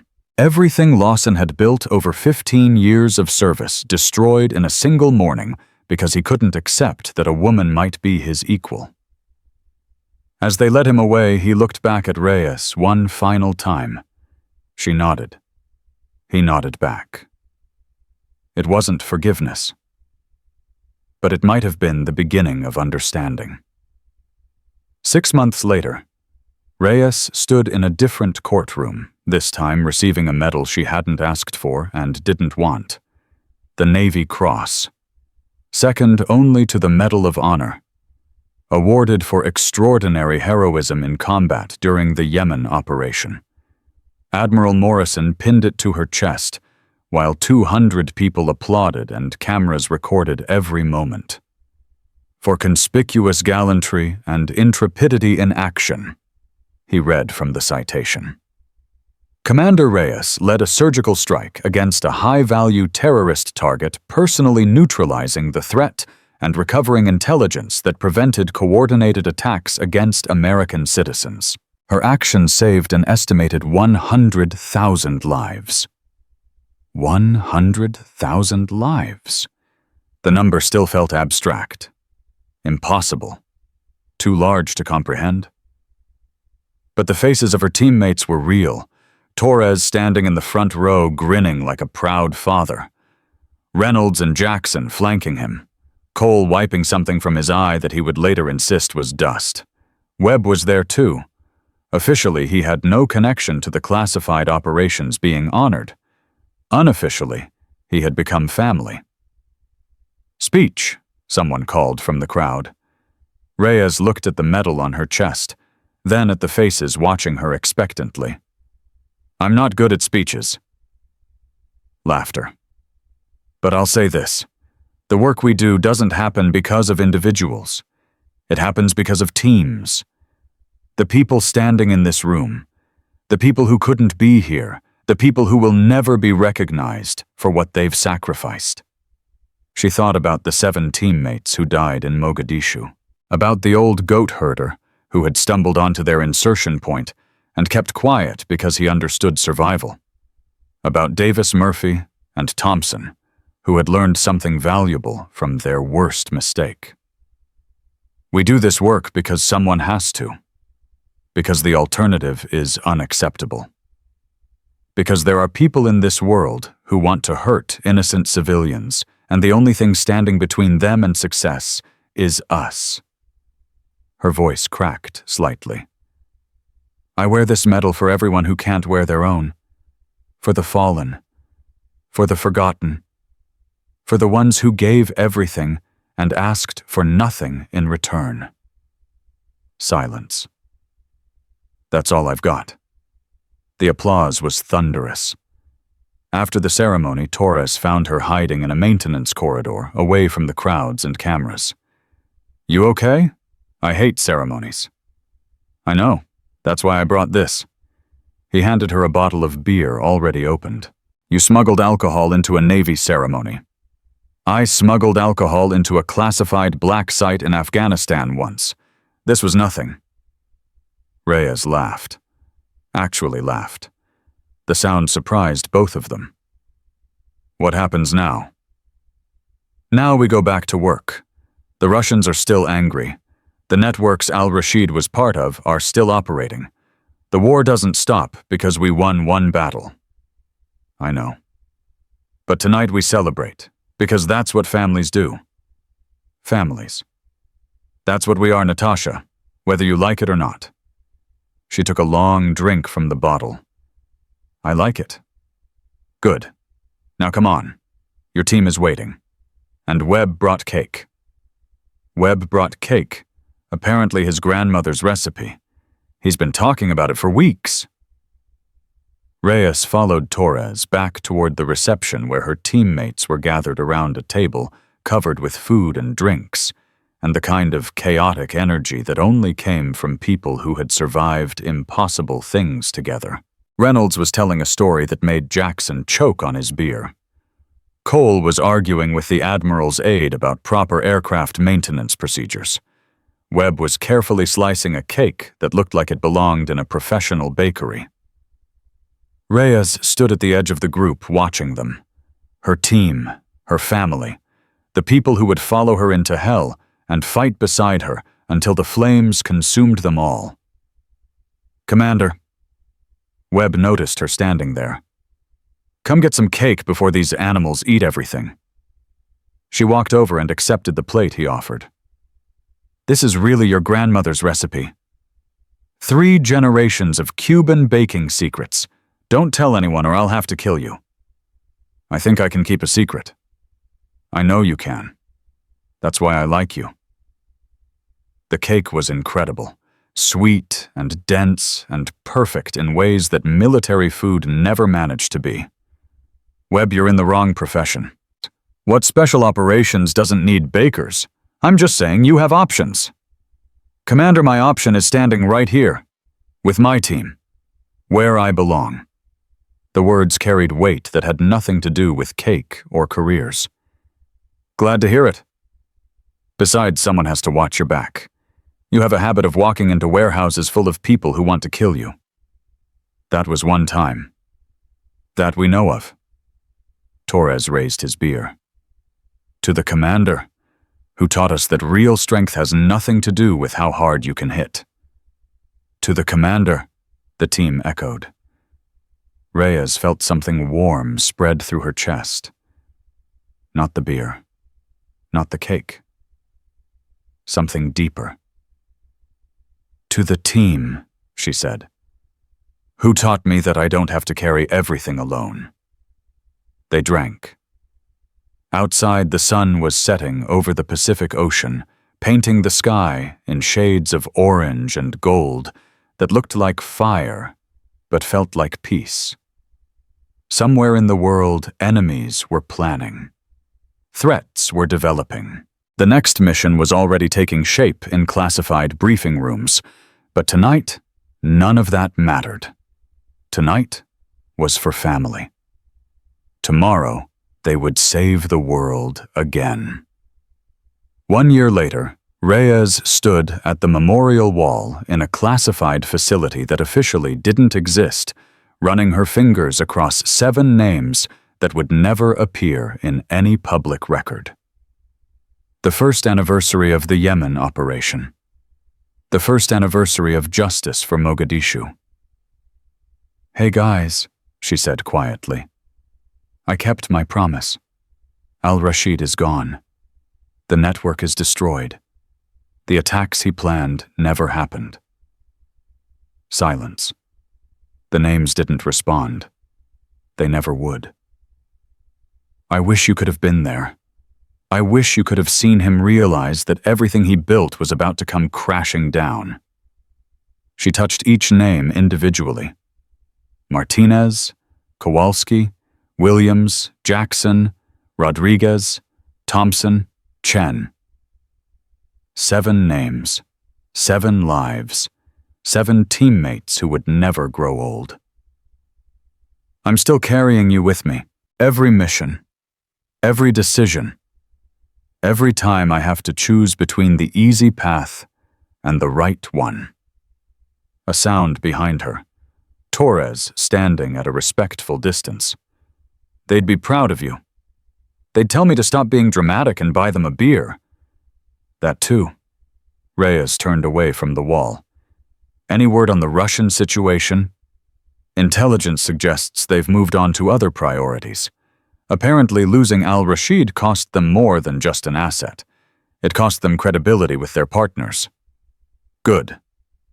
The threat isn't gone, just postponed." "Threats are always postponed. That's the nature of this work. Speaking of which, Admiral Morrison wants to see you." "About new assignment, something big. He wouldn't give details over unsecured channels." Reyes looked back at the memorial wall one more time. Duty calls. Always does. They walked out of the facility together, leaving the names behind, but carrying the memories forward.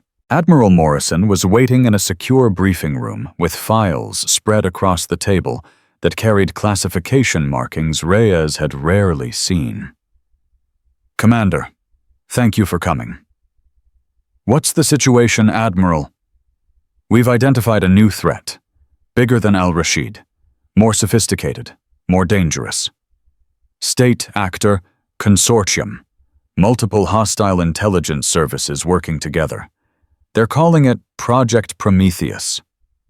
Objectives, unknown. But the indicators suggest they're planning something that makes al-Rashid's attacks look like amateur hour. Reyes studied the files. Names she didn't recognize, locations she'd never heard of, a web of connections that spanned continents and crossed every boundary that was supposed to separate enemies from allies. What do you need from me? Leadership, a new task group, hand-picked operators for missions that will push every boundary we have. Rules of engagement. Presidential authorization, same as Yemen, same, whatever it takes. Timeline. We're already behind. They've been building this for years while we were focused on individual threats like al-Rashid. Now we're playing catch-up. Reyes looked at the files, then at the Admiral, then at Torres, who had followed her into the briefing room. I'll need my team. Your team is already being reassigned. Full operational authority. Within classified parameters, yes. And if I fail, you won't. How do you know? Because I've seen what you're capable of, and I've seen what happens to people who underestimate you. Reyes thought about Lawson sitting in military prison, paying for the mistake of assuming that strength and authority looked a certain way. She thought about al-Rashid dead in a compound in Yemen, paying for the mistake of believing that terror could triumph over determination. She thought about Davis Murphy and Thompson, rebuilding their careers one ethical decision at a time. She thought about Webb, who had risked everything to acknowledge a debt he felt he owed. She thought about the 7 names on the memorial wall, who would never see what their sacrifice had made possible. I'm in. I knew you would be. When do we start? You already have. Admiral Morrison handed her a folder with a single name on the cover. Your first target. The architect of Project Prometheus. We believe he's the key to unraveling the entire network. Reyes opened the folder and stared at the photograph inside. The face looking back at her was familiar. Too familiar. Admiral, I know who it is, Commander. That's why I need you. The photograph showed a man she had trusted, a man who had served beside her, a man who had been at her medal ceremony applauding with everyone else, a man who had apparently been working for the enemy the entire time. How long have you known? We suspected for months, confirmed last week. Does he know we know? Not yet. That's your advantage.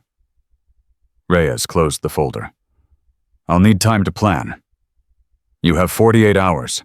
After that, we assume he'll be warned and disappear. Understood. She walked out of the briefing room with the folder in her hand and a weight in her chest that felt like betrayal and determination mixed together. Torres was waiting outside.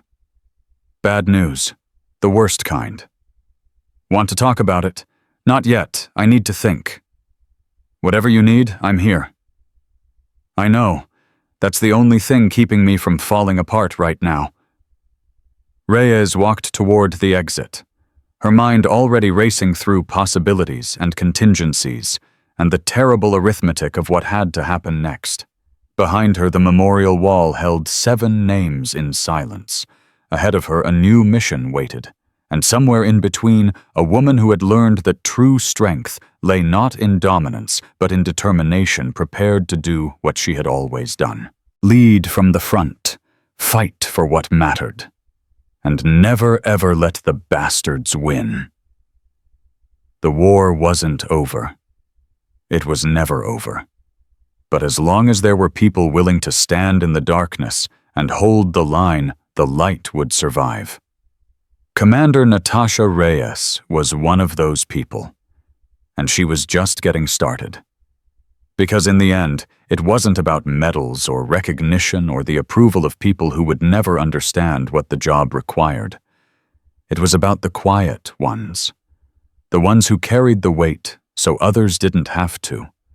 The ones who fought in shadows so others could live in light. The ones who never asked for thanks and never expected glory. The ones who simply did what needed to be done, whatever the cost, whatever the sacrifice, whatever the price. Never judge the quiet ones. They might be carrying the way home,